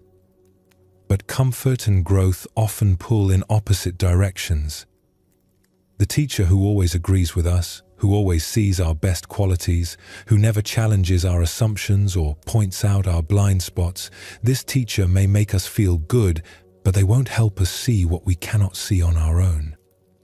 Notice that Master Ryokan wasn't harsh for the sake of being harsh. His directness came from respect, from treating Watanabe as someone capable of handling truth rather than someone who needed to be protected from it. In a strange way, his bluntness was more respectful than Master Koji's kindness, because it assumed Watanabe was strong enough to face himself honestly. In Zen Buddhism, this is sometimes called fierce compassion. It's the willingness to risk someone's comfort, even their temporary dislike, in service of their deeper well-being. It's easy to be nice. It's much harder to be truthful when truth is uncomfortable. The path to peace isn't always comfortable. Sometimes we have to face uncomfortable truths about ourselves, our patterns, our blind spots. We have to be willing to be wrong, to be challenged, to have our self-image disrupted. Master Ryokan gave Governor Watanabe something more valuable than pleasant conversations about Zen. He gave him the gift of seeing himself clearly, without the filters of politeness and deference that usually protected the governor from honest feedback. That clear seeing, painful as it was, created the possibility for actual change. In a desert where the wind never stopped moving the sand, where dunes shifted shape from morning to evening and landmarks disappeared overnight, there lived a people who had learned to travel without maps. They were nomads, following ancient routes that weren't marked on any surface but were carried in memory and passed down through generations. A merchant named Ichiro had traveled from the coast to trade with these desert people. He was a practical man, used to roads and clear directions, maps and signposts. The desert made him uneasy with its endless shifting, its refusal to stay in any fixed form. His business concluded, Ichiro prepared to return home. The nomad chief warned him that a sandstorm was coming, that he should wait a few days for it to pass. But Ichiro was impatient. He had family waiting for him, trade deals that couldn't wait, a life that needed attending to. "I know the way," he told the chief. "I came here following the sun and the stars. I can return the same way." The chief looked doubtful, but didn't argue. "May you find your way," he said, and it sounded less like encouragement and more like a question. Ichiro set out at dawn with his camel and his supplies. The first day of travel went well. He followed the sun, kept his bearing straight, made good progress. The second day was equally clear. He congratulated himself on his decision not to wait. The storm the chief had worried about seemed to be nothing more than an old man's excessive caution. On the third day, just after noon, the sky began to change. The blue faded to yellow, then to orange. The wind picked up, gentle at first, then increasingly aggressive. Within an hour, Ichiro found himself in the sandstorm the chief had warned about. It was unlike anything he'd experienced. The wind howled from every direction at once. Sand filled the air so thickly he couldn't see his camel's head in front of him. He pulled his cloth over his face and urged his camel to kneel.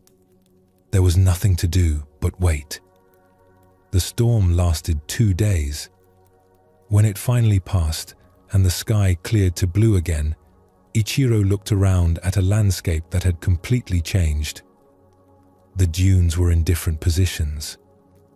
The rocks that had marked his path were buried. The tracks of his own passage had vanished. Even the texture of the sand looked different, smoothed by wind into new patterns. He pulled out his mental map, his memory of landmarks and directions. But nothing matched. The desert had rearranged itself while he'd hidden from the wind. Ichiro chose a direction that felt right and began walking. After several hours, he stopped, uncertain. Was this the way he'd come? It looked familiar, but then again, all the desert looked somewhat familiar and somewhat strange at the same time. He walked for another day, his water supply diminishing, his confidence fading. At night, he tried to use the stars to orient himself, but the stars only told him directions, not destinations. North meant nothing without landmarks to measure it against. On the evening of his second day of wandering, Ichiro saw a small fire in the distance. Relief flooded through him. He urged his tired camel toward it. As he approached, he saw it was one of the desert nomads, an old man sitting alone by his fire, his camel resting nearby. The man looked up as Ichiro approached, unsurprised, as if he'd been expecting a visitor. "You are lost," the old nomad said. It wasn't a question. "Yes," Ichiro admitted. "The storm changed everything. I can't find my way." The nomad nodded and gestured for Ichiro to sit by the fire. He offered water and dried dates, which Ichiro accepted gratefully. "Which way should I go?" Ichiro asked. "Which direction leads to the coast?" The old man considered this. "Which way do you think you should go?" "If I knew, I wouldn't be lost." "Are you lost, or are you simply here?" Ichiro felt frustration rising. These desert people had a way of answering questions that wasn't really answering. "I need to get home. My family is waiting. I have obligations. I need to know which way to go." The nomad stirred the fire. "The desert doesn't have ways. The desert is always changing.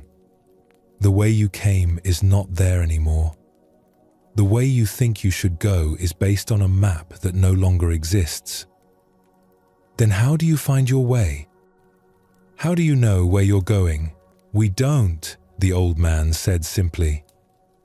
"We move. We pay attention. We feel the quality of the wind, the type of sand, the subtle changes in the land. We don't follow ways. We find ways." "That's not helpful," Ichiro said. "I need specific directions." The nomad looked at him with patient eyes. "You want me to give you a map for a desert that has no fixed form. You want me to tell you how to get to where you think you should be based on where you think you are. But what if you're not where you think you are?" "What do you mean?" "Where are you right now?" Ichiro looked around. "I'm in the desert, lost somewhere between your camp and the coast." "No," the old man said. "You're here, by this fire, in this moment. This is where you are. But that's not where I want to be." "Ah," the nomad smiled. "Then you're lost not in the desert, but in the distance between where you are and where you want to be." Ichiro sat in frustrated silence. This conversation felt like it was going in circles, like the desert itself. The nomad poured him more water. "Tell me, when you were traveling toward our camp, were you lost then?" "No. I knew where I was going." "Did you? Or did you simply move through the desert, day by day, paying attention to the sun and the land until you arrived?" Ichiro thought about this. It was true that he hadn't known the exact route. He'd just traveled, made decisions each day based on what he saw and felt, trusted that movement in a general direction would eventually lead where he needed to go. So, how is now different? The old man asked. Because then I was going somewhere. Now, I don't know where I am or which way to go. You are here, the nomad repeated. And the coast is in a direction. Tomorrow, when the sun rises, start walking toward where it sets. Pay attention to the land. Notice the quality of the sand. Feel the wind. The desert will show you the way if you stop trying to impose your old map on its new form. But what if I walk the wrong direction? What if I get more lost? You can't get more lost than you already are, the old man said. Lost is just a story you tell yourself about not being where you think you should be. But you're always somewhere. Right now, you're here. Tomorrow, you'll be somewhere else. That's not lost. That's just moving through space. They sat in silence. The fire crackled. The night was clear and cold. Above them, stars filled the sky in such abundance that Ichiro had never seen anything like it. The storm was necessary, the nomad said eventually. It erased your old way so you could discover a new way. Or more accurately, so you could discover that there is no fixed way. There's only where you are and where you move to next. The next morning, Ichiro prepared to leave. He felt different somehow, though he couldn't quite name how. The old nomad gave him extra water and pointed toward where the sun would set. Walk, he said. Pay attention. Trust. Thank you, Ichiro said. I hope I find my way. You're already on it, the nomad replied. Ichiro walked for 3 more days.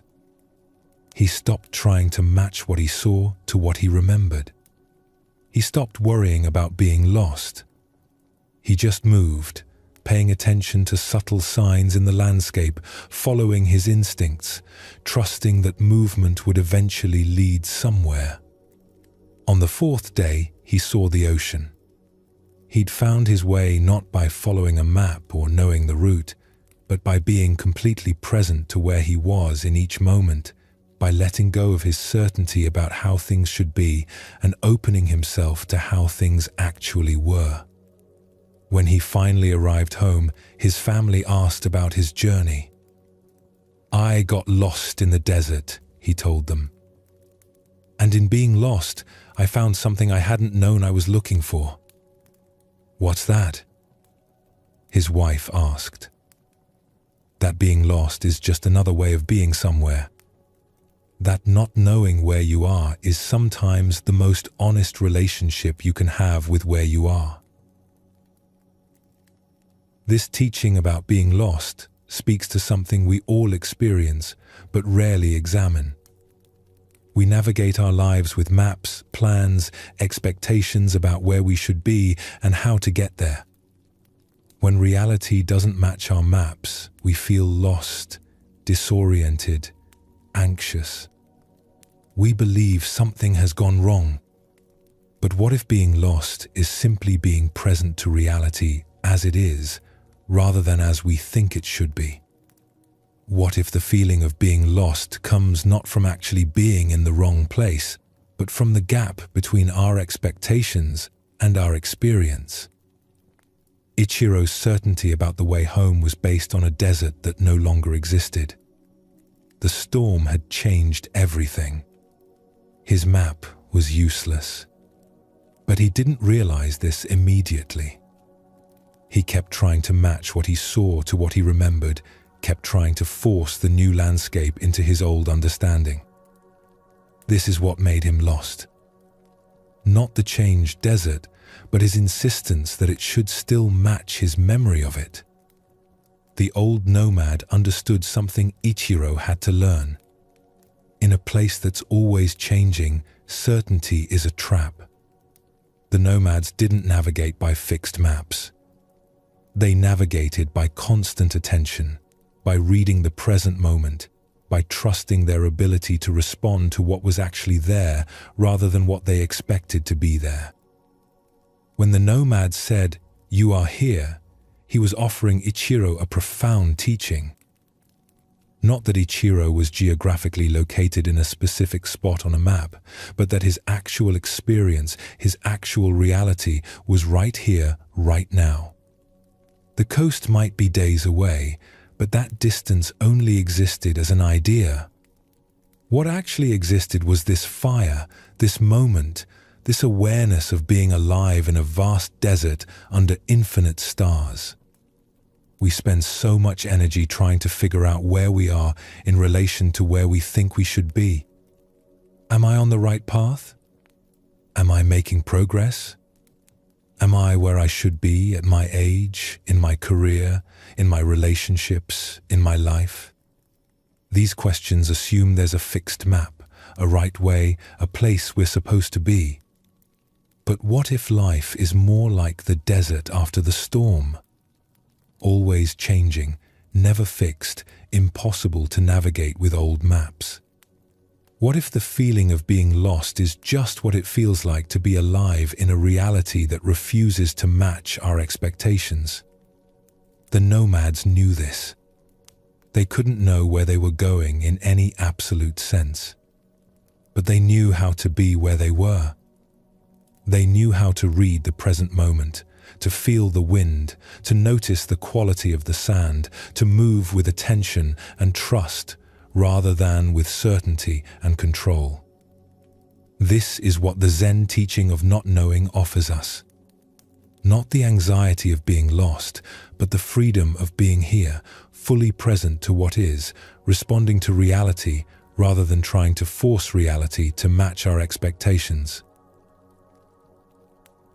In a bustling town along the main trade route between the capital and the coast, there lived a calligrapher known throughout the region for his beautiful work. His studio was small and simple, just a wooden table set up near the marketplace, where travelers and locals would stop to watch him work or commission pieces for special occasions. A young monk named Soshin had been traveling for weeks, searching for a teacher. He'd heard of a great Zen master who lived in this town, someone who could guide him toward deeper understanding. But no one he asked seemed to know who this master was or where to find him. One afternoon, tired and discouraged, Soshin sat on a stone wall near the marketplace, watching the people pass. Merchants called out their wares. Children ran between the stalls.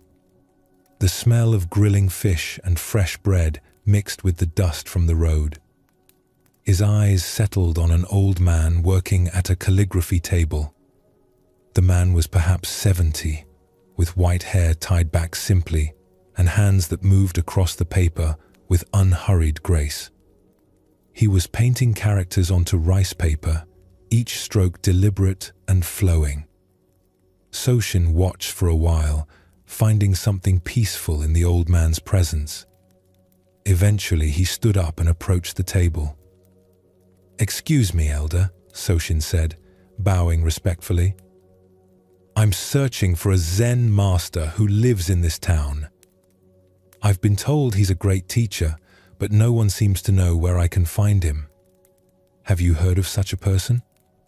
The old man didn't look up from his work. He dipped his brush in ink and began forming a new character on fresh paper. "A Zen master?" he said quietly. "What would his name be?" "That's the problem," Soshin admitted. "I don't know his name. I was just told he lives here and that he's known for his wisdom." The old man nodded slowly, still focused on his painting.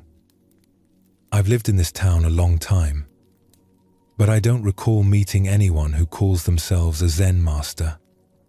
Soshin felt his discouragement deepening. He'd come so far based on rumors and hope. Perhaps the master had moved away, or perhaps the stories had been exaggerated. "Are you certain?" Soshin pressed. Perhaps someone known for their teaching or their meditation practice? The old man set down his brush and lifted the paper he'd been working on, holding it up to catch the afternoon light. The character he'd painted was elegant and strong, the ink still wet and glistening. A sudden gust of wind came through the marketplace, stirring dust and lifting the corners of fabric at the merchant stalls. The wind caught the paper in the old man's hands, and before he could secure it, the delicate sheet tore free and went tumbling through the air. They both watched as the paper danced on the wind, the wet ink beginning to smear and blur. It landed in a puddle of water near a vegetable stall, the character dissolving into illegible darkness. The old man looked at the ruined work without any visible distress. He simply turned back to his table and prepared a fresh sheet of paper. "That was beautiful work," Soshin said. "Aren't you upset that it was destroyed?" "Was it destroyed?" The old man asked mildly. He dipped his brush again. "Or did it just change form? The ink is still in the world, just no longer arranged as I arranged it." Soshin sat down on a small stool near the calligraphy table, his search for the master temporarily forgotten. There was something in the old man's presence that felt restful, unhurried, complete. "Have you been a calligrapher for long?" Soshin asked. The old man paused, his brush hovering over the paper. "I'm not sure," he said after a moment. "It feels both very long and not long at all." "How can you not be sure? Surely you remember when you started?" "I remember learning to hold a brush. I remember the feeling of ink on paper. But when that was, how many years ago, that feels uncertain. Time has a way of blurring together when you do something every day." He began painting a new character. His strokes were confident, but not rushed, each line appearing exactly where it needed to be. "What's your name?" Soshin asked. The old man's brush paused mid-stroke. He looked at Soshin with an expression of mild puzzlement, as if the question had surprised him. "My name?" he repeated. "Yes. What are you called?" The old man set down his brush and looked at his hands, turning them over as if they might provide an answer. "That's interesting," he said quietly. "I seem to have forgotten." "Forgotten your name?" Soshin couldn't hide his surprise. "How can you forget your own name?" "I'm not sure," the old man said. He didn't sound distressed, just genuinely curious. "People call me different things. Old master, or calligrapher, or sometimes just elder. But my actual name, what I was called when I was young, it's somewhere in my memory, but I can't quite reach it." He picked up his brush again and continued his painting. "It's strange how much of ourselves we carry in a name. When I try to remember mine, I feel like I'm trying to remember who I was supposed to be rather than who I am." Soshin watched him work. The character taking shape on the paper was the word for empty or void. The old man painted it with complete attention, each stroke connected to the breath, the hand moving as if the character was painting itself. "Doesn't it bother you?" Soshin asked. "Not knowing your own name? Should it?" The old man completed the final stroke and set down his brush. "I know how to paint." I know how to prepare ink and paper. I know the feeling of sitting here as the sun moves across the sky. I know the faces of the people who pass by each day. These things I know directly. But my name, that's just a sound other people make to get my attention. Whether I remember it or not doesn't change who I am in this moment. He looked at Soshin with clear, peaceful eyes. Who are you when no one calls your name? Who are you in the space before anyone speaks to you? That's what I experience most of the time now. Not being someone with a particular history and identity, but just being this awareness, this presence, here at this table, painting characters. A customer approached, interrupting their conversation. She wanted a blessing painted for her new grandchild. The old man listened to her request, nodded, and began painting. His brush moved across the paper with the same steady grace, and the woman watched with reverence, clearly seeing something special in his work. When she left, clutching her rolled paper carefully, Soshin said, "People respect you. They come to you for important things. Surely you must have some reputation, some name that people know you by?" "Perhaps," the old man said. "But reputation is like a name. It's something others carry, not something I need to hold." He cleaned his brushes in a small bowl of water, watching the ink spread and dissipate in the clear liquid. "When I was younger, I worried very much about my name, my reputation, whether people thought well of my work. I carried all of that like weight. But somewhere along the way, I set it down. Or perhaps it just wore away, like these characters will wear away if left in the sun and rain." Soshin sat quietly, absorbing this. After a while, he said, "I think I've been searching for the wrong thing." "What were you searching for?" "A teacher with a name, with a reputation, with credentials that would prove he could teach me. But maybe the best teacher is someone who's forgotten all of that." The old man smiled slightly. "Or maybe you've just found an old calligrapher who's forgotten his name. Sometimes things are exactly what they appear to be, nothing more." As the sun began to set and the marketplace grew quieter, Soshin helped the old man pack up his supplies. They worked together in companionable silence, and Soshin realized he felt more peaceful than he had in weeks of searching. "May I come back tomorrow?" Soshin asked. "The table will be here," the old man said. "Whether I remember you or not." Soshin laughed, unsure if the old man was joking. But when he returned the next day, and many days after, he discovered that the calligrapher's forgetting was genuine. Each day, Soshin had to introduce himself again. Each day, they would talk as if for the first time. And each day, Soshin learned something he couldn't quite put into words, something about presence and letting go, about being here without needing to be anyone in particular. Years later, when people asked Soshin about his teacher, he would say, "I studied with an old calligrapher. I never learned his name, and he never learned mine. But in that not knowing, I learned more than any name could teach." This teaching about forgetting your name speaks to something subtle but profound about identity. We carry our names, our roles, our reputations like weights. They tell us who we're supposed to be, how we're supposed to act, what's expected of us. We build entire structures of self around these labels. The old calligrapher had let go of even the most basic label, his own name.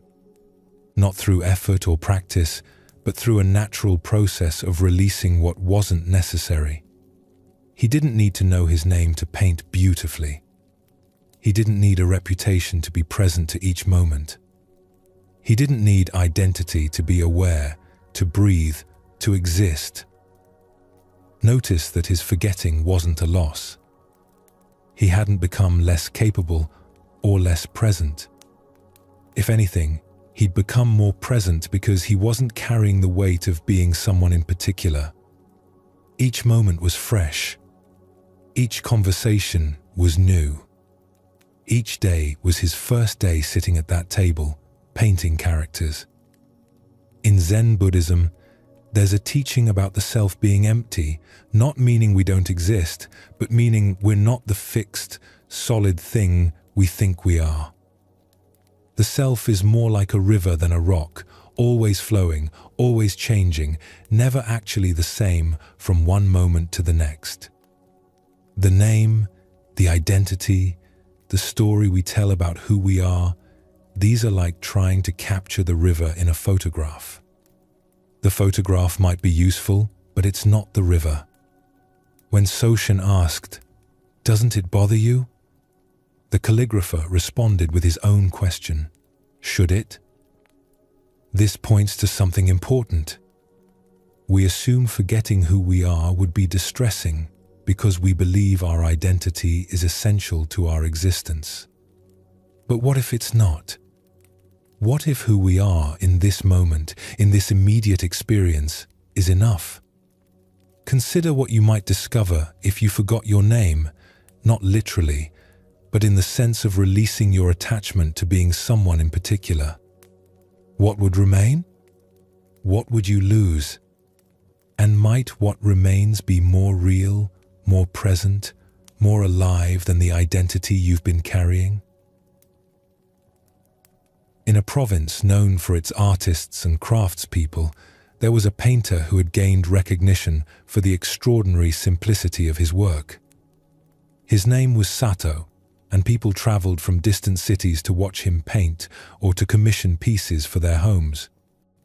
Sato specialized in one subject only. He painted circles.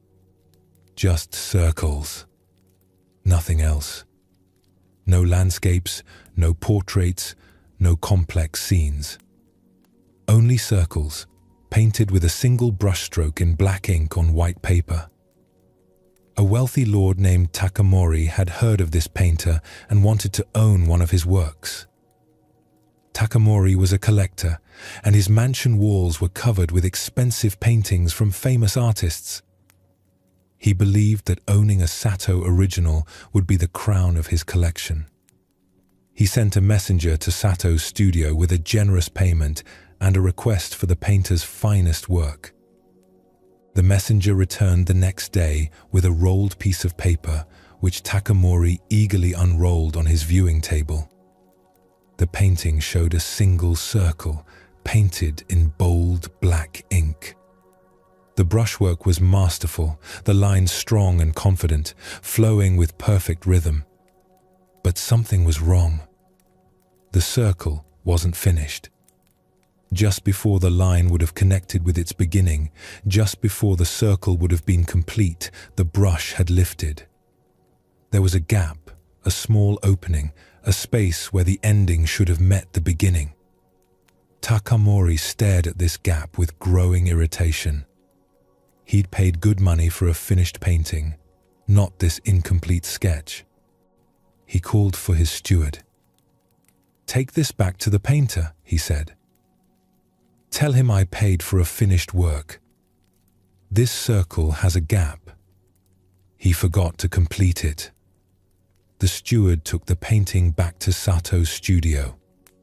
When he explained the problem, Sato looked at the painting with mild interest. "I see," he said. "The Lord believes the circle is unfinished. Isn't it?" the steward asked. "There's clearly a gap." Sato said nothing. He simply rolled up the painting and sent it back with the steward, along with a note that said only, "The circle is as complete as circles can be." This answer infuriated Takamori. Was the painter mocking him? Making a joke at his expense? He was a lord, not someone to be trifled with by some eccentric artist. He decided to visit Sato's studio himself to demand a proper explanation. Sato's studio was small and spare, just a single room with paper walls that let in soft light. The painter sat at a low table, preparing ink, grinding it slowly in a stone well with careful attention. "Master Sato," Takamori said, his voice tight with controlled anger, "I paid you well for a painting. You sent me an unfinished circle. I want either a completed work or my money returned." Sato looked up from his ink preparation. He was perhaps 50, with a calm face and hands stained permanent grey from years of ink work. "Please, sit," he said, gesturing to a cushion across from him. "Let me show you something." Takamori sat, though he remained rigid with irritation. Sato laid out a fresh sheet of paper. He dipped his brush in the newly prepared ink, held it poised for a moment, then brought it to the paper in a single, flowing motion. His whole body moved with the brush, the line emerging from the center of the page, curving smoothly, confidently, creating a perfect arc.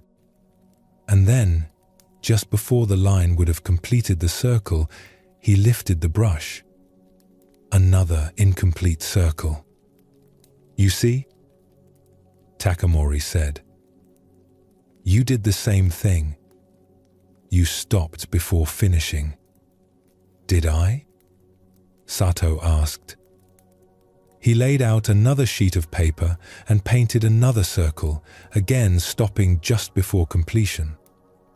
Then another, and another. Each one identical, each one with that same small gap where the ending would have met the beginning. "Why do you keep stopping?"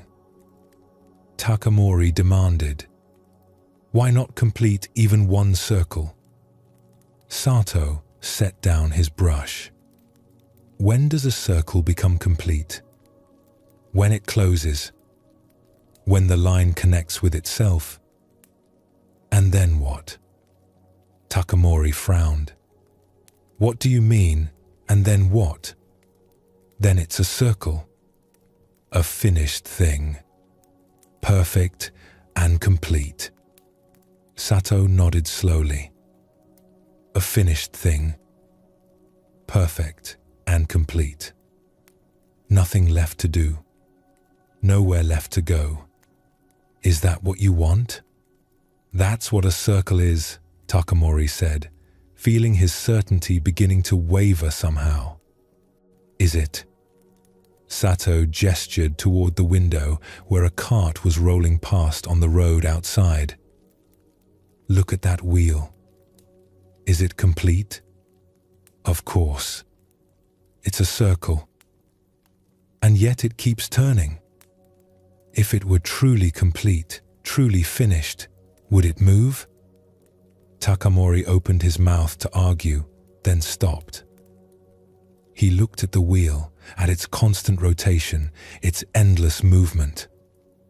Sato picked up one of the incomplete circles. "This line," he said, tracing his finger along the painted arc, "contains the entire journey of the brush. Beginning, middle, and end. When I lift the brush here, just before completion, something remains possible. The circle could still become. It hasn't finished becoming yet." "That doesn't make sense," Takamori said, but his voice was quieter now, less certain. "Look at the gap," Sato said, holding the painting up to the light. "What do you see there?" "Nothing. Empty space."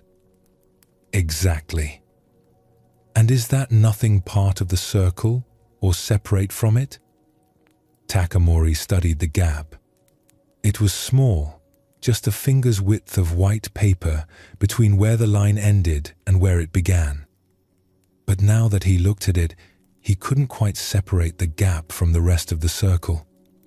The gap defined the circle as much as the line did. Without that space, there would be no beginning, no end, no journey of the brush. The moment I complete the circle, Sato continued, it dies. It becomes a finished thing, static, unchanging. But while this gap remains, the circle is still alive, still in motion, still becoming. The incompleteness is not a flaw. It's what keeps it breathing. He laid out several of his incomplete circles on the table. In Zen, we say that the gap between words is where truth lives. The space between notes is where music happens. The emptiness in a bowl is what makes it useful. If I closed this circle, I would be closing off possibility. The gap is an invitation, an opening, a space for you to enter and complete it yourself, or to leave it incomplete and let it remain in motion. Takamori sat in silence, looking at the paintings. Slowly, something shifted in his perception. The gap that had seemed like a mistake, like incompleteness, began to look different. It became the most important part of the painting. The breath, the pause, the space where something could still happen. "How long have you been painting circles this way?" he asked quietly. 30 years, Sato said. In the beginning, I tried to paint perfect circles, completely closed. I studied technique. I practiced endlessly. And I created many perfect circles. What changed? One day, my brush slipped. I was completing a circle, and at the last moment, my hand trembled. The line didn't quite connect. I looked at this mistake and saw something I'd never seen in all my perfect circles. I saw life, movement, possibility. Since then, I've never closed a circle. He prepared fresh ink.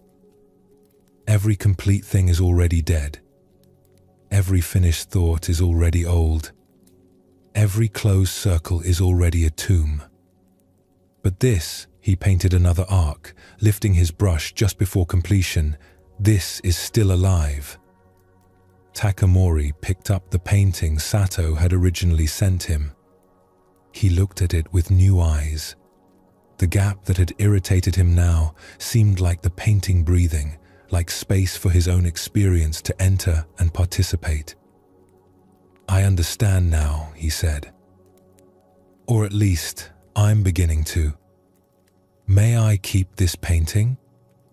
"It was always yours," Sato said. "Though perhaps now you can see what you're keeping." Takamori took the painting home and hung it in his private study, not in the main gallery with his other important artworks. Every day he would sit before it, looking at that small gap, that space where the circle almost but not quite completed itself. And in that gap, he found something his other perfect, finished paintings could never give him.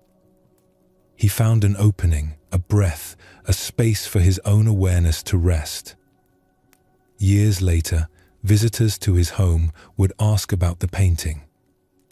"It's not finished," they would say, pointing to the gap. And Takamori would smile. "Exactly." This teaching about the incomplete circle reveals something subtle about perfection and completion. We spend our lives trying to finish things, to complete our projects, to tie everything up neatly, to reach the point where we can finally say, "Done." We believe that completion is the goal, that perfection means nothing left incomplete. But Sato understood something different. The moment something is complete, it stops moving.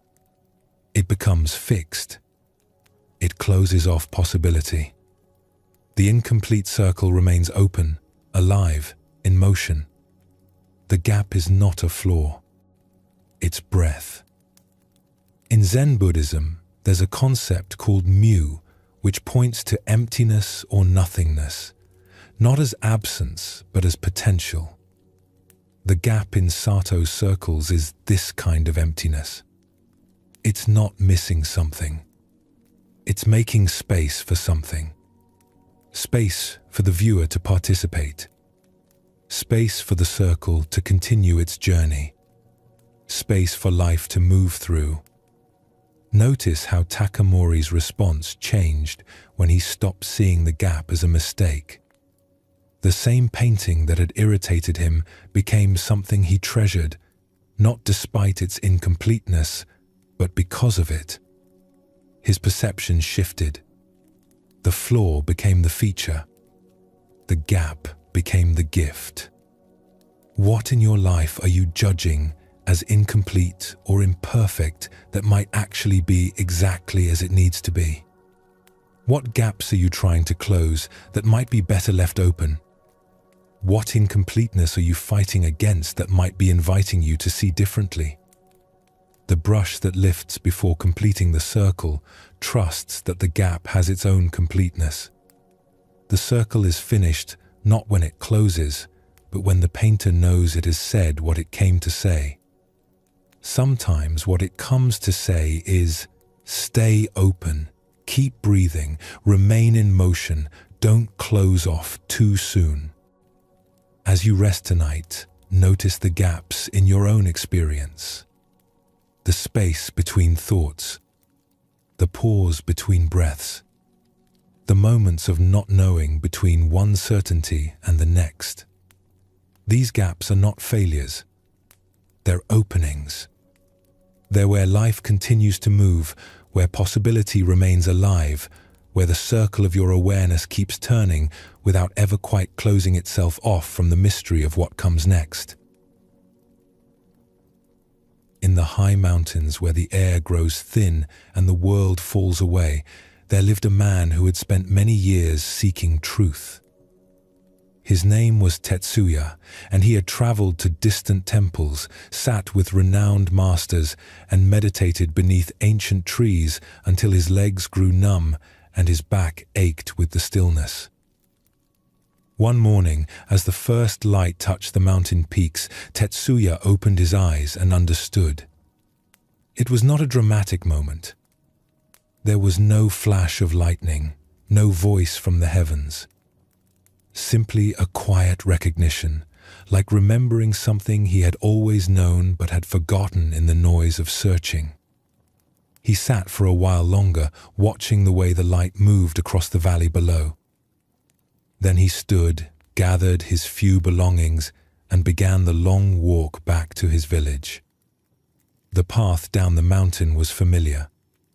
He had walked it many times before, carrying questions up and doubts back down. But this time felt different. His feet found the stones naturally.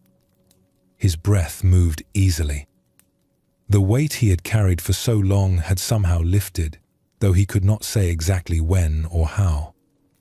After several days of walking, Tetsuya arrived at the edge of his village. It looked exactly as he had left it. The same houses with their thatched roofs. The same well in the center of the square. The same fields stretching toward the forest. An old friend named Daichi was drawing water from the well. He looked up as Tetsuya approached, his weathered face breaking into a smile. "You have returned," Daichi said, setting down his bucket. "We wondered if you would ever come back from the mountains." "I have come back," Tetsuya said simply. Daichi studied his face for a long moment. "You look different. Calmer, perhaps. Did you find what you were searching for?" "Yes," Tetsuya replied. "I found it." "Good," Daichi said, nodding. "That is very good. Come, walk with me. I was just heading to cut firewood. We can talk while we work." Tetsuya followed his friend along the path to the forest. The morning sun warmed his shoulders. Birds called from the trees. Everything was ordinary. Everything was exactly as it should be. They reached a clearing where fallen trees lay among the undergrowth. Daichi handed Tetsuya an axe from his cart. It felt heavy and familiar in his hands. "So tell me," Daichi said as he positioned a log, "what did the masters teach you? What great wisdom did you learn?" Tetsuya raised the axe and brought it down. The blade split the wood with a satisfying crack. He picked up another piece and set it on the stump. "They taught me many things," he said, swinging the axe again. "About emptiness and form. About the nature of mind. About letting go and being present. And now you understand these things?" "Yes, I think I do." Daichi nodded, splitting his own log. "That is wonderful. So what will you do now?" Tetsuya paused, wiping sweat from his forehead. He looked at the pile of wood they had already cut, at the forest around them, at his friend's patient face. "I suppose I will cut wood," he said. "And carry water, the same as before." Daichi laughed, a deep sound that echoed through the trees. "The same as before? Then what was the point of all those years away?" But his eyes were twinkling, and Tetsuya understood that his friend was not mocking him. Daichi picked up his axe again. "Tell me," his friend continued, "when you cut this wood now, is it different than before you left?" Tetsuya considered this carefully.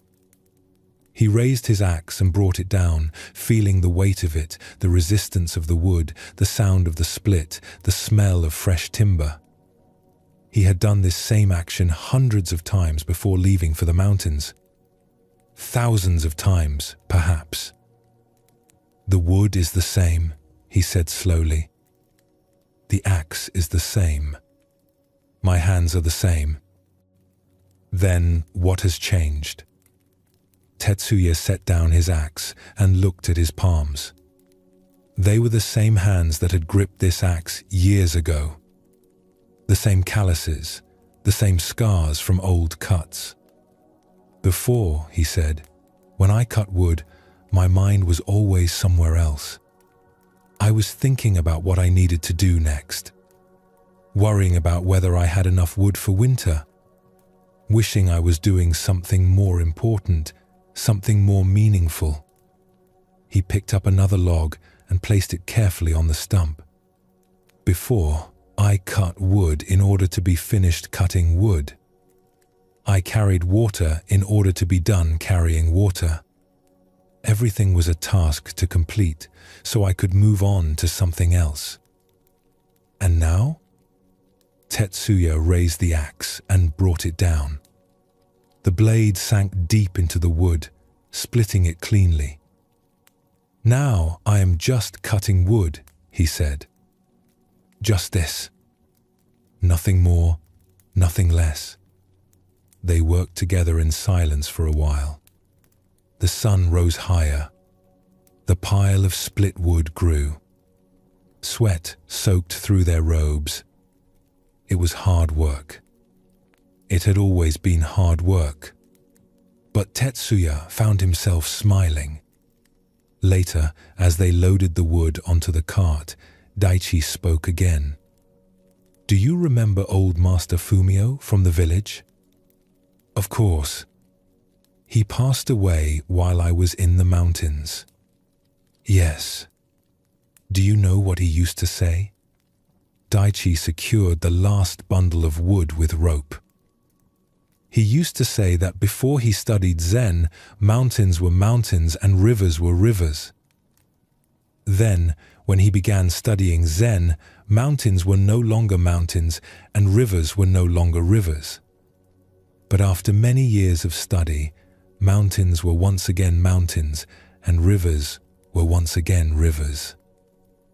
"I remember that saying," Tetsuya said. "I never understood what it meant. Do you understand it now?" Tetsuya thought about this as they began pulling the cart back toward the village. The wheels creaked. The wood shifted and settled. His feet found their rhythm on the familiar path. "I think I do," he said finally. "When I first left the village, I thought cutting wood was just cutting wood. A simple task, nothing special. Then I learned about presence and mindfulness and enlightenment, and suddenly cutting wood became this profound practice. I was trying to cut wood mindfully, trying to be present while cutting wood, trying to make it into something spiritual. And now cutting wood is just cutting wood again. But it's different. I'm not trying to make it special. I'm not trying to make it ordinary. It's simply what it is. And that's enough." Daiichi smiled, but said nothing. They walked the rest of the way in comfortable silence. When they reached the village, they unloaded the wood near Daiichi's house, stacking it carefully for the winter ahead. "Will you stay in the village?"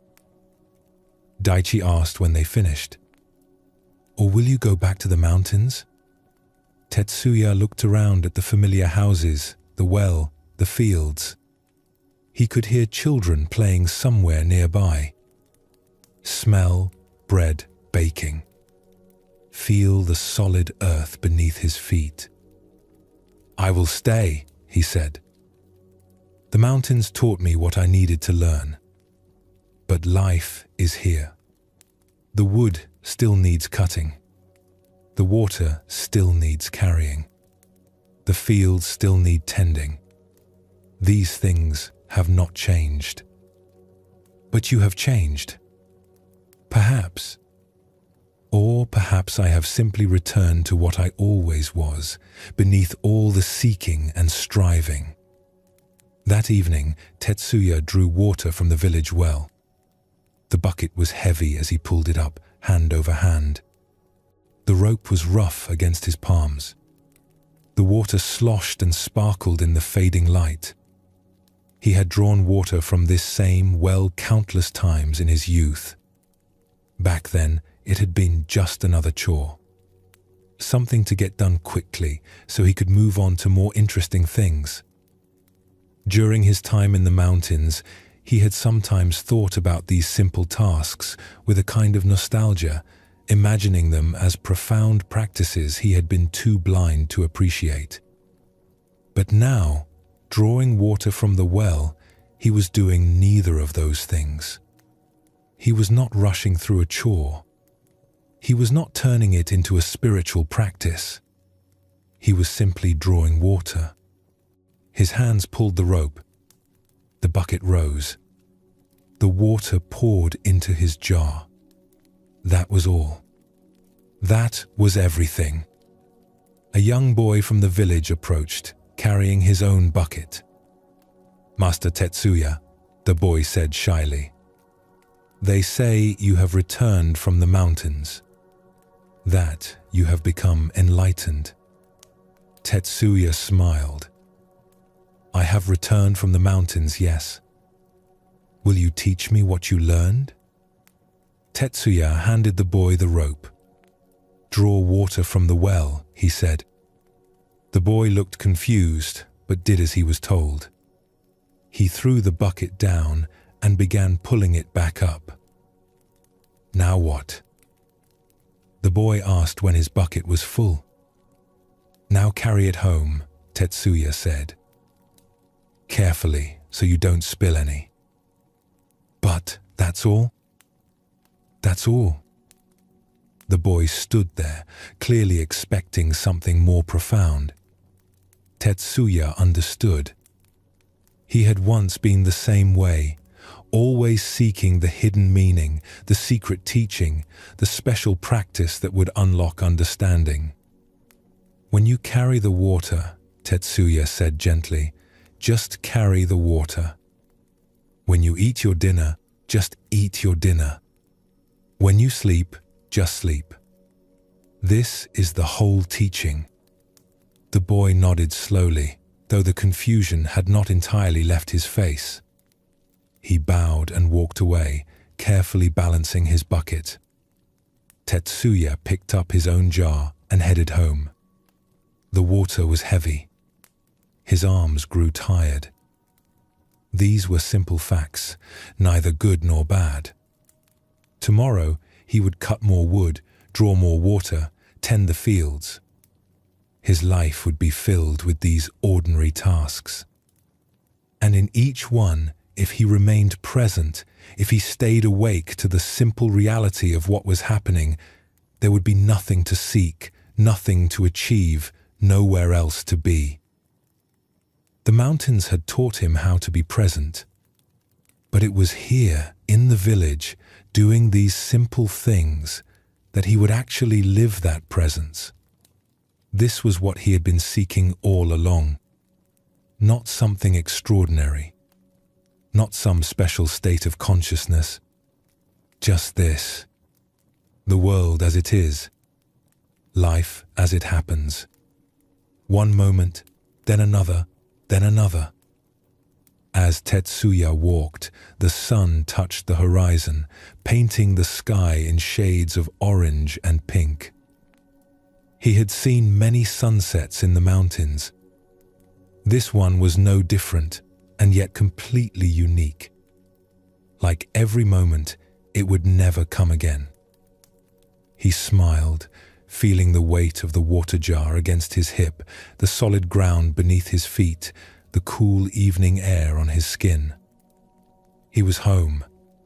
He had always been home. The journey had been necessary to understand this simple truth. When we hear stories of people who travel far seeking wisdom, we often imagine they will return transformed, elevated, somehow different from who they were. Tetsuya's story reveals something else entirely. The journey changed everything and nothing at all. Think about the tasks that fill your daily life. Making coffee, washing dishes, walking to work, folding laundry. How often are you actually present for these moments? How often is your mind already racing ahead to the next thing or dwelling on something that happened yesterday? There is a teaching in Zen that says, before enlightenment, chop wood, carry water. After enlightenment, chop wood, carry water. The same actions, the same world. But the person doing them has shifted in some fundamental way. Tetsuya discovered that wisdom does not transport us to some higher plane where we no longer have to deal with ordinary tasks. The dishes still need washing. The wood still needs cutting. What changes is the quality of attention we bring to these moments. When Tetsuya cut wood before his journey, he was cutting wood to be finished with cutting wood. His mind was anywhere but in the present moment. The action was just a means to an end. Something to get through. When he cut wood after his journey, he was simply cutting wood. His mind was not racing ahead or lagging behind. He was present to the weight of the axe, the resistance of the wood, the sound of the split, the smell of the timber. The action was complete in itself, not a means to something else. This might sound like a small difference, but it changes everything. When we are constantly treating the present moment as something to get through so we can reach some better moment in the future, we never actually arrive anywhere. We spend our entire lives waiting for life to begin. Consider your own patterns. When do you find yourself rushing through the present to reach the future? When you eat, are you really tasting your food, or are you already thinking about what comes next? When you talk with someone, are you really listening, or are you planning what you will say? The wisdom Tetsuya gained was not about changing his circumstances. He did not need to stay in the mountains or become a monk or renounce the world. He simply needed to be present to the life he was already living. There is another layer to this story that deserves attention. Tetsuya's friend Daichi asks an important question. Then what was the point of all those years away? It is a fair question. If Tetsuya has simply returned to cutting wood and carrying water, what did the journey accomplish? The answer is that sometimes we need to leave in order to return. Sometimes we need to seek in order to stop seeking. Tetsuya could not have understood the value of ordinary life without first leaving it behind. His time in the mountains was not wasted. It was necessary. But it was necessary not because the mountains held some secret that the village lacked. It was necessary because Tetsuya needed to exhaust his seeking before he could settle into simply being. Many of us are like the young Tetsuya, convinced that wisdom lies somewhere else, somewhere more spiritual, somewhere more meaningful. We imagine that if we could just find the right practice, the right teacher, the right teaching, then we would finally understand. Then we would finally be happy. Then life would finally begin. But wisdom is not hiding somewhere else. It is right here, in the dishes that need washing, the water that needs carrying, the wood that needs cutting. The question is not whether these tasks are worthy of our attention. The question is whether we will actually pay attention while we do them. What tasks in your life have you been treating as interruptions? What parts of your day do you rush through, barely present? What if these moments are not obstacles to overcome, but life itself, waiting to be experienced? The master in the story said that after many years of practice, mountains are once again mountains and rivers are once again rivers. But they are different mountains and different rivers. Or rather, we are different people looking at the same mountains and rivers. Nothing in the external world needs to change for us to find peace. The circumstances of our lives do not need to be different. We do not need to be somewhere else, doing something else, being someone else. We just need to actually be here, doing this, being ourselves. This is perhaps the most challenging teaching in all of Zen Buddhism. It is challenging because it is so simple. We want complicated practices. We want secret teachings. We want something that justifies all our seeking and striving. But the truth is just this: be here, now, fully present to what is actually happening. Tetsuya's story invites us to look at our own lives with fresh eyes. What are you seeking that you might already have? What are you trying to reach that you might already be standing in? What transformation are you waiting for that might simply be a matter of being present to who you already are? The wood still needs cutting. The water still needs carrying. These tasks have not become more spiritual or more meaningful. They have simply become what they always were, life itself, unfolding moment by moment. And that is enough. That is more than enough. That is everything. In a small village nestled between rice fields and forest, there lived a young man named Kazuo. He was known for being always in motion, always busy, always rushing from one thing to the next. He would wake at dawn and immediately begin his work. He tended his family's fields, ran errands for neighbors, helped at the market. From sunrise to sunset, Kazuo never stopped moving. "Slow down," his mother would say. "You will wear yourself out." But Kazuo could not slow down. There was always something that needed doing. Always another task, another obligation, another place to be.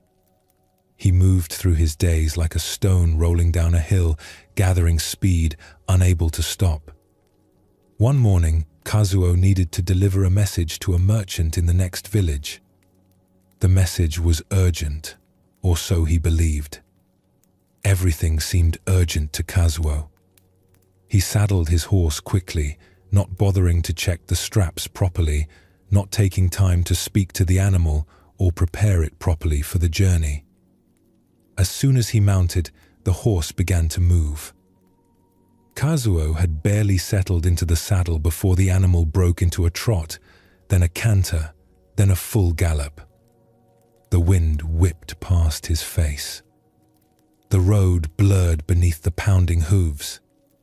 Kazuo gripped the reins tightly, but he did not pull back. The horse was already going in the general direction he needed to go. Fast was good. Fast meant he would arrive quickly. Fast meant he could get this done and move on to the next thing. They galloped past rice fields and through groves of bamboo. They splashed across a shallow stream and climbed a low hill. The horse showed no sign of slowing. If anything, it seemed to be gaining speed. An old farmer stood at the edge of the road, watching them approach. As they thundered past, the farmer called out, "Young man, where are you going in such a hurry?" Kazuo did not have time to think. He replied over his shoulder, "I don't know, ask the horse." The words left his mouth before he realized what he had said. And as soon as he heard them aloud, something shifted inside him. "I don't know. Ask the horse." He was on a horse, galloping at breakneck speed, and he did not actually know where he was going. Oh, he had a destination in mind. A village. A merchant. A message to deliver. But in this moment, right now, he was not steering the horse. The horse was carrying him. He was just along for the ride, holding on, pretending to be in control. For the first time in a very long time, Kazuo actually noticed what was happening. He felt the muscles of the horse bunching and stretching beneath him. He felt how tightly he was gripping the reins, his knuckles white with tension. He felt the way his body was rigid with the effort of staying on, as if he was fighting the animal rather than riding it. And he realized something troubling. He could not remember the last time he had actually chosen to do something. He woke up and began moving because that was what he did every day. He rushed from task to task because there were always tasks waiting. He never stopped to ask himself what he actually wanted to do. He just did what seemed to need doing next. He was like a leaf in a stream, carried by the current, tumbling along without any choice in the matter. Except, unlike a leaf, he had somehow convinced himself that he was steering, that he was in charge, that he was deciding. Carefully, cautiously, Kazuo began to pull back on the reins. Not hard. Not suddenly. Just a gentle pressure, testing whether the horse would respond. The horse ignored him and kept galloping. Kazuo pulled a bit harder. Still nothing. The animal had its own momentum now, its own ideas about where it was going and how fast. "Easy," Kazuo said, his voice shaking slightly. "Easy now." He pulled back more firmly, leaning his weight back in the saddle.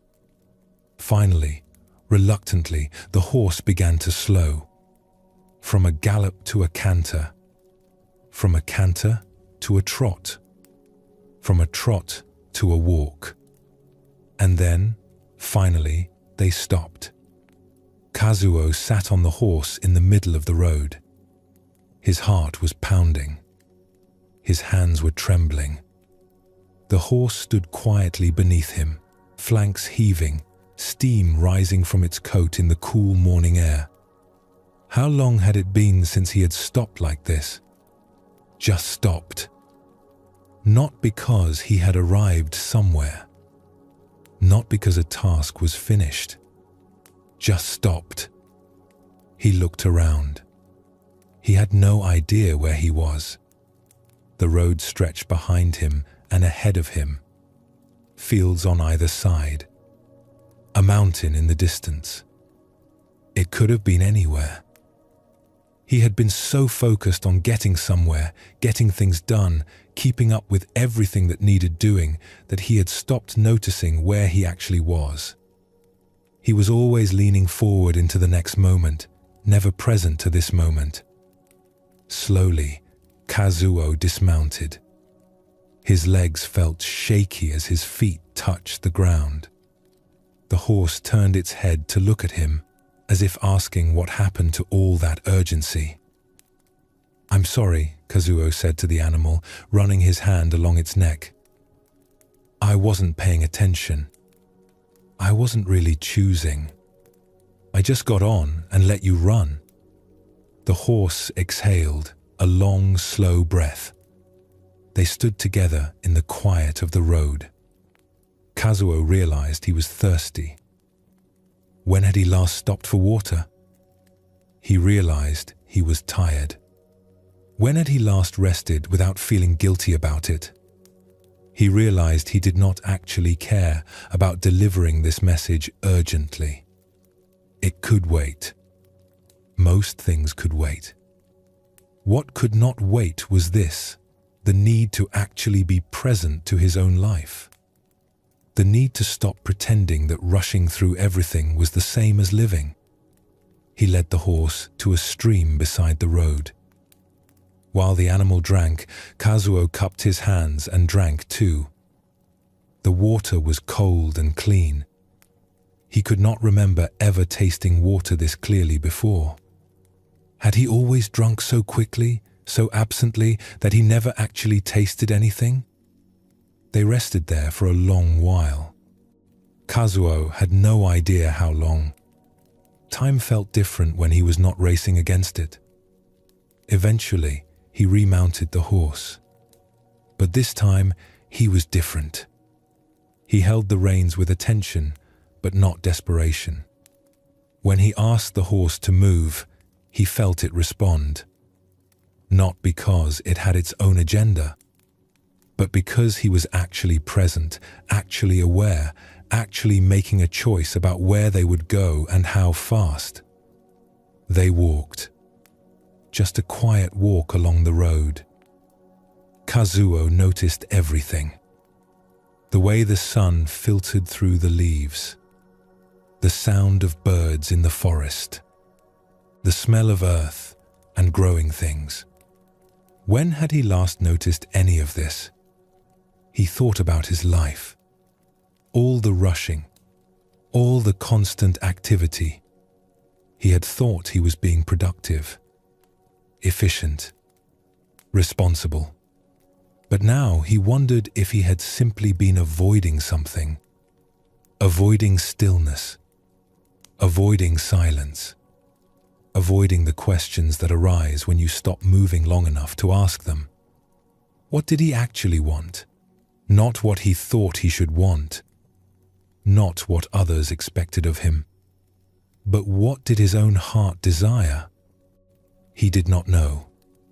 He had been so busy doing what needed to be done that he had never asked. By the time Kazuo reached the next village, it was afternoon.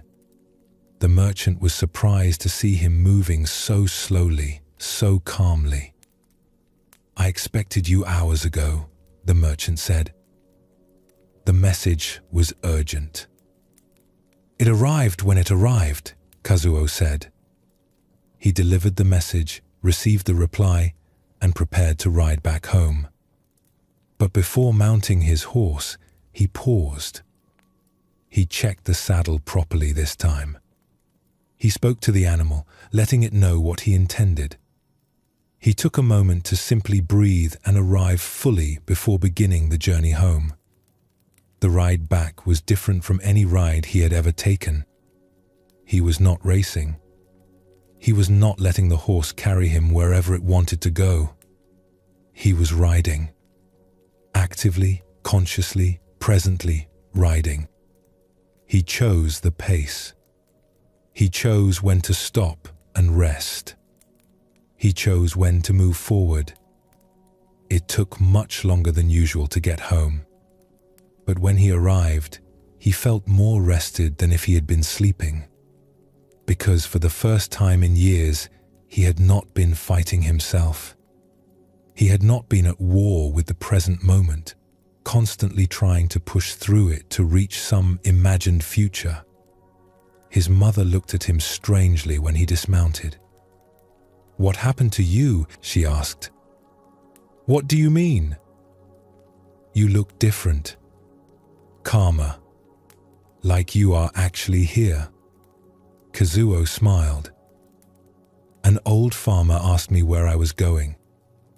I told him I didn't know. That he should ask the horse." His mother laughed. "And what did the horse say?" "Nothing. But I started to listen." How many times a day do you find yourself moving forward without knowing why? Not because you choose to, not because it serves you, but because you are already in motion and stopping feels harder than continuing. This is the predicament of the rider who has forgotten he is holding reins. The horse goes where it wants. You tell yourself you are steering. But are you? Or are you just along for the ride, gripping tightly, hoping you do not fall off? Think about your habits, your routines, your automatic behaviors. How many of them did you consciously choose? How many of them continue simply because you have not paused long enough to question them? Every day we get on our horses. Our jobs, our relationships, our ways of spending time, our patterns of thinking.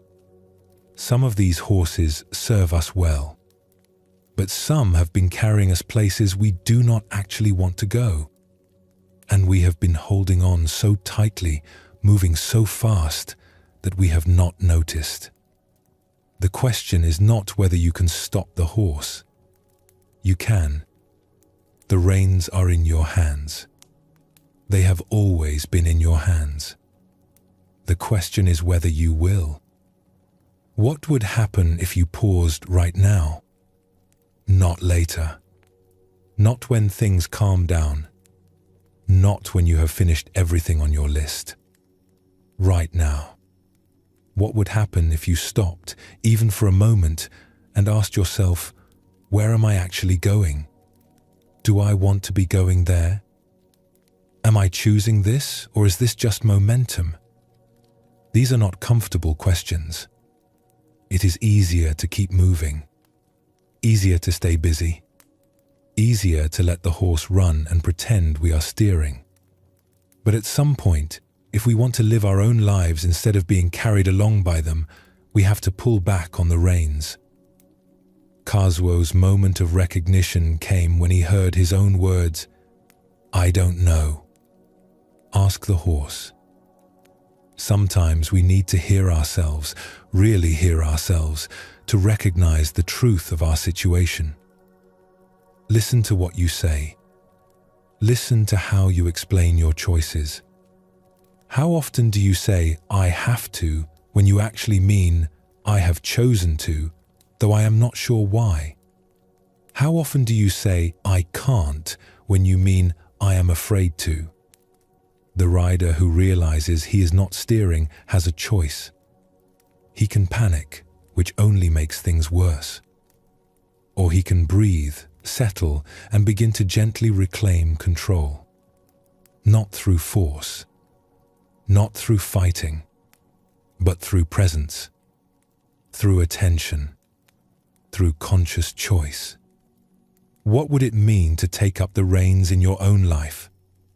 Not to control everything, not to force everything to be different, but simply to be present enough, aware enough that you are actually making choices instead of being carried along by momentum. Some habits serve us. Some routines help us. The practice is not to eliminate all patterns and start over. The practice is to become aware of what we are doing and why. To notice when we are choosing and when we are just being carried. You do not have to change everything at once. Kazuo did not leap off the horse and walk the rest of the way. He just stopped. He breathed. He let himself arrive in the present moment. And from there, he was able to ride consciously instead of unconsciously. What is one thing in your life that you do automatically without thinking? Just one thing. It does not have to be big. It can be small. How you start your morning. How you respond to certain people. How you fill your free time. Can you bring awareness to it? Can you pause before doing it and ask, do I actually want to do this? Is this serving me? Am I choosing this? You might find that yes, you do want to keep doing it. And that is fine. The point is not to change everything. The point is to choose, to be present, to hold the reins. Or you might find that no, this habit no longer serves you. It is just momentum, an old pattern. And when you see this clearly, you can choose differently, not through force, not through willpower, but through simple, clear awareness that frees you to respond in a new way. The horse will still run if you let it. That is the nature of horses, of habits, of momentum. But you do not have to let it. The reins are in your hands. They have always been in your hands. The only question is whether you will pick them up and begin, gently, to steer your own life. Kazuo returned to his village different from how he left. Not because his circumstances had changed, but because he had stopped being a passenger in his own life. He had taken up the reins, and from that moment forward, wherever he went on purpose, by choice, present to what he was doing and why. This is available to you too, right now. In this moment, you can stop the horse. You can pause and breathe and notice where you actually are and whether this is where you want to be going. You can begin one small choice at a time to steer your own life instead of being carried by it. The horse will still be there tomorrow. The momentum will still be there. The habits and patterns and routines will still exist. But you can meet them differently. Not as forces that control you, but as energies you can work with, redirect, or sometimes just slow down enough to see clearly. Where are you going? Do you know? Or should we ask the horse? We have traveled together through many stories tonight. Stories of travelers and fishermen, of students and masters, of ordinary people discovering extraordinary truths in the midst of their everyday lives. Each story was different, yet each pointed to the same simple recognition. Peace is not somewhere else. It is not in the future, waiting for you to arrive. It is not hidden in some distant teaching or practice. It is here, now, in the simple fact of being alive and aware. The burdens you carry can be set down. The questions that trouble you can rest for the night. The striving and seeking and trying to figure everything out can pause. Just for now. Just for these quiet hours of rest. You have listened. You have been present. That is enough. More than enough. The ancient masters whose stories we shared tonight discovered something simple. They found that wisdom is not complicated. It does not require special knowledge or years of practice. It simply asks that we be here, fully, for the life we are actually living. Tomorrow will come with its tasks and challenges. But tomorrow is not here yet. Tonight, there is only this. Your breath moving in and out. Your body settling into rest. The gentle darkness holding you. Nothing needs to be different for you to rest deeply. You do not need to solve your problems first. You do not need to become someone else or achieve something more. You can rest exactly as you are, right where you are, right now. Let your breathing slow. Let your thoughts quiet. Let yourself sink into the simple peace of not needing anything to be different than it is. The stories are complete. The teachings have been offered. And now there is only sleep. Deep, restorative, natural sleep. May you rest well. May you wake refreshed. May you carry with you, in whatever small way, the simple wisdom that peace is always available in the present moment.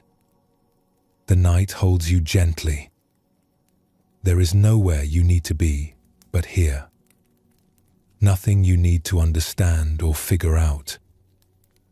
The stories have done their work, and now they fade like ripples on water, leaving only stillness behind.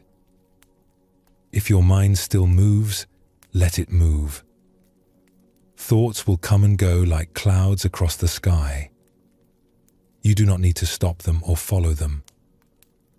Just notice them passing and return your attention to the simple rhythm of breathing.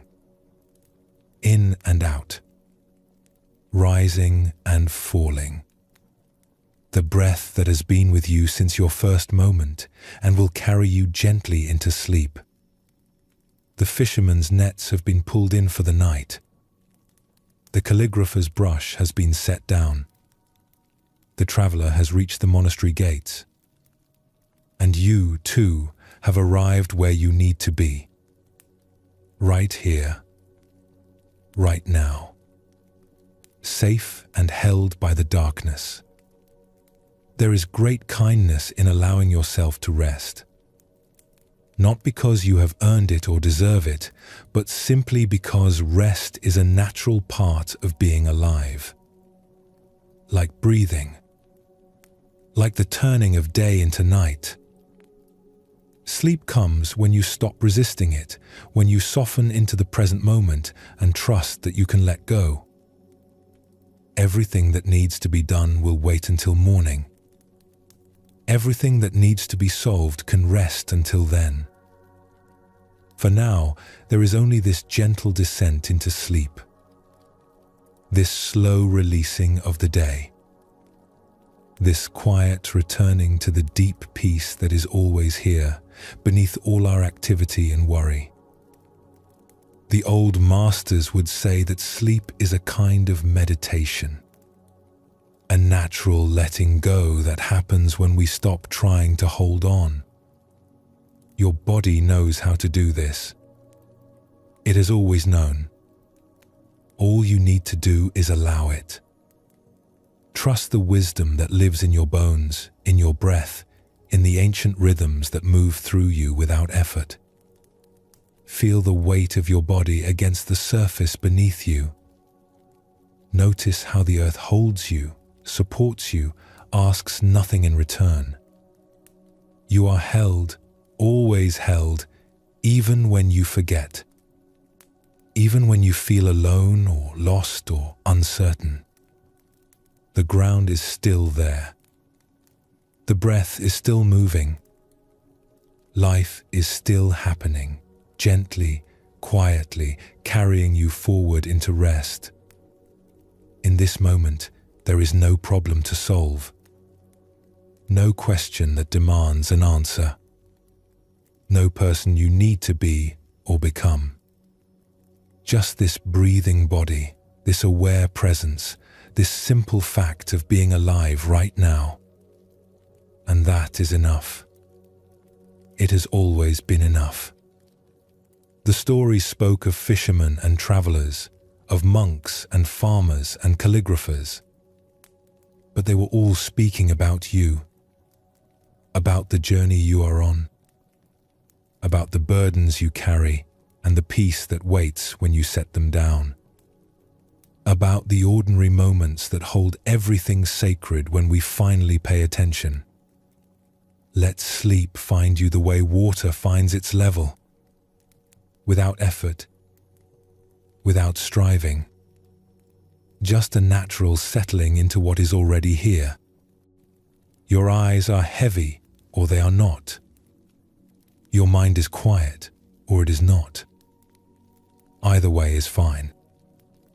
Sleep will come in its own time, in its own way, and you do not need to chase it. Sleep well, and thank you for joining us here at Sleepy Monk.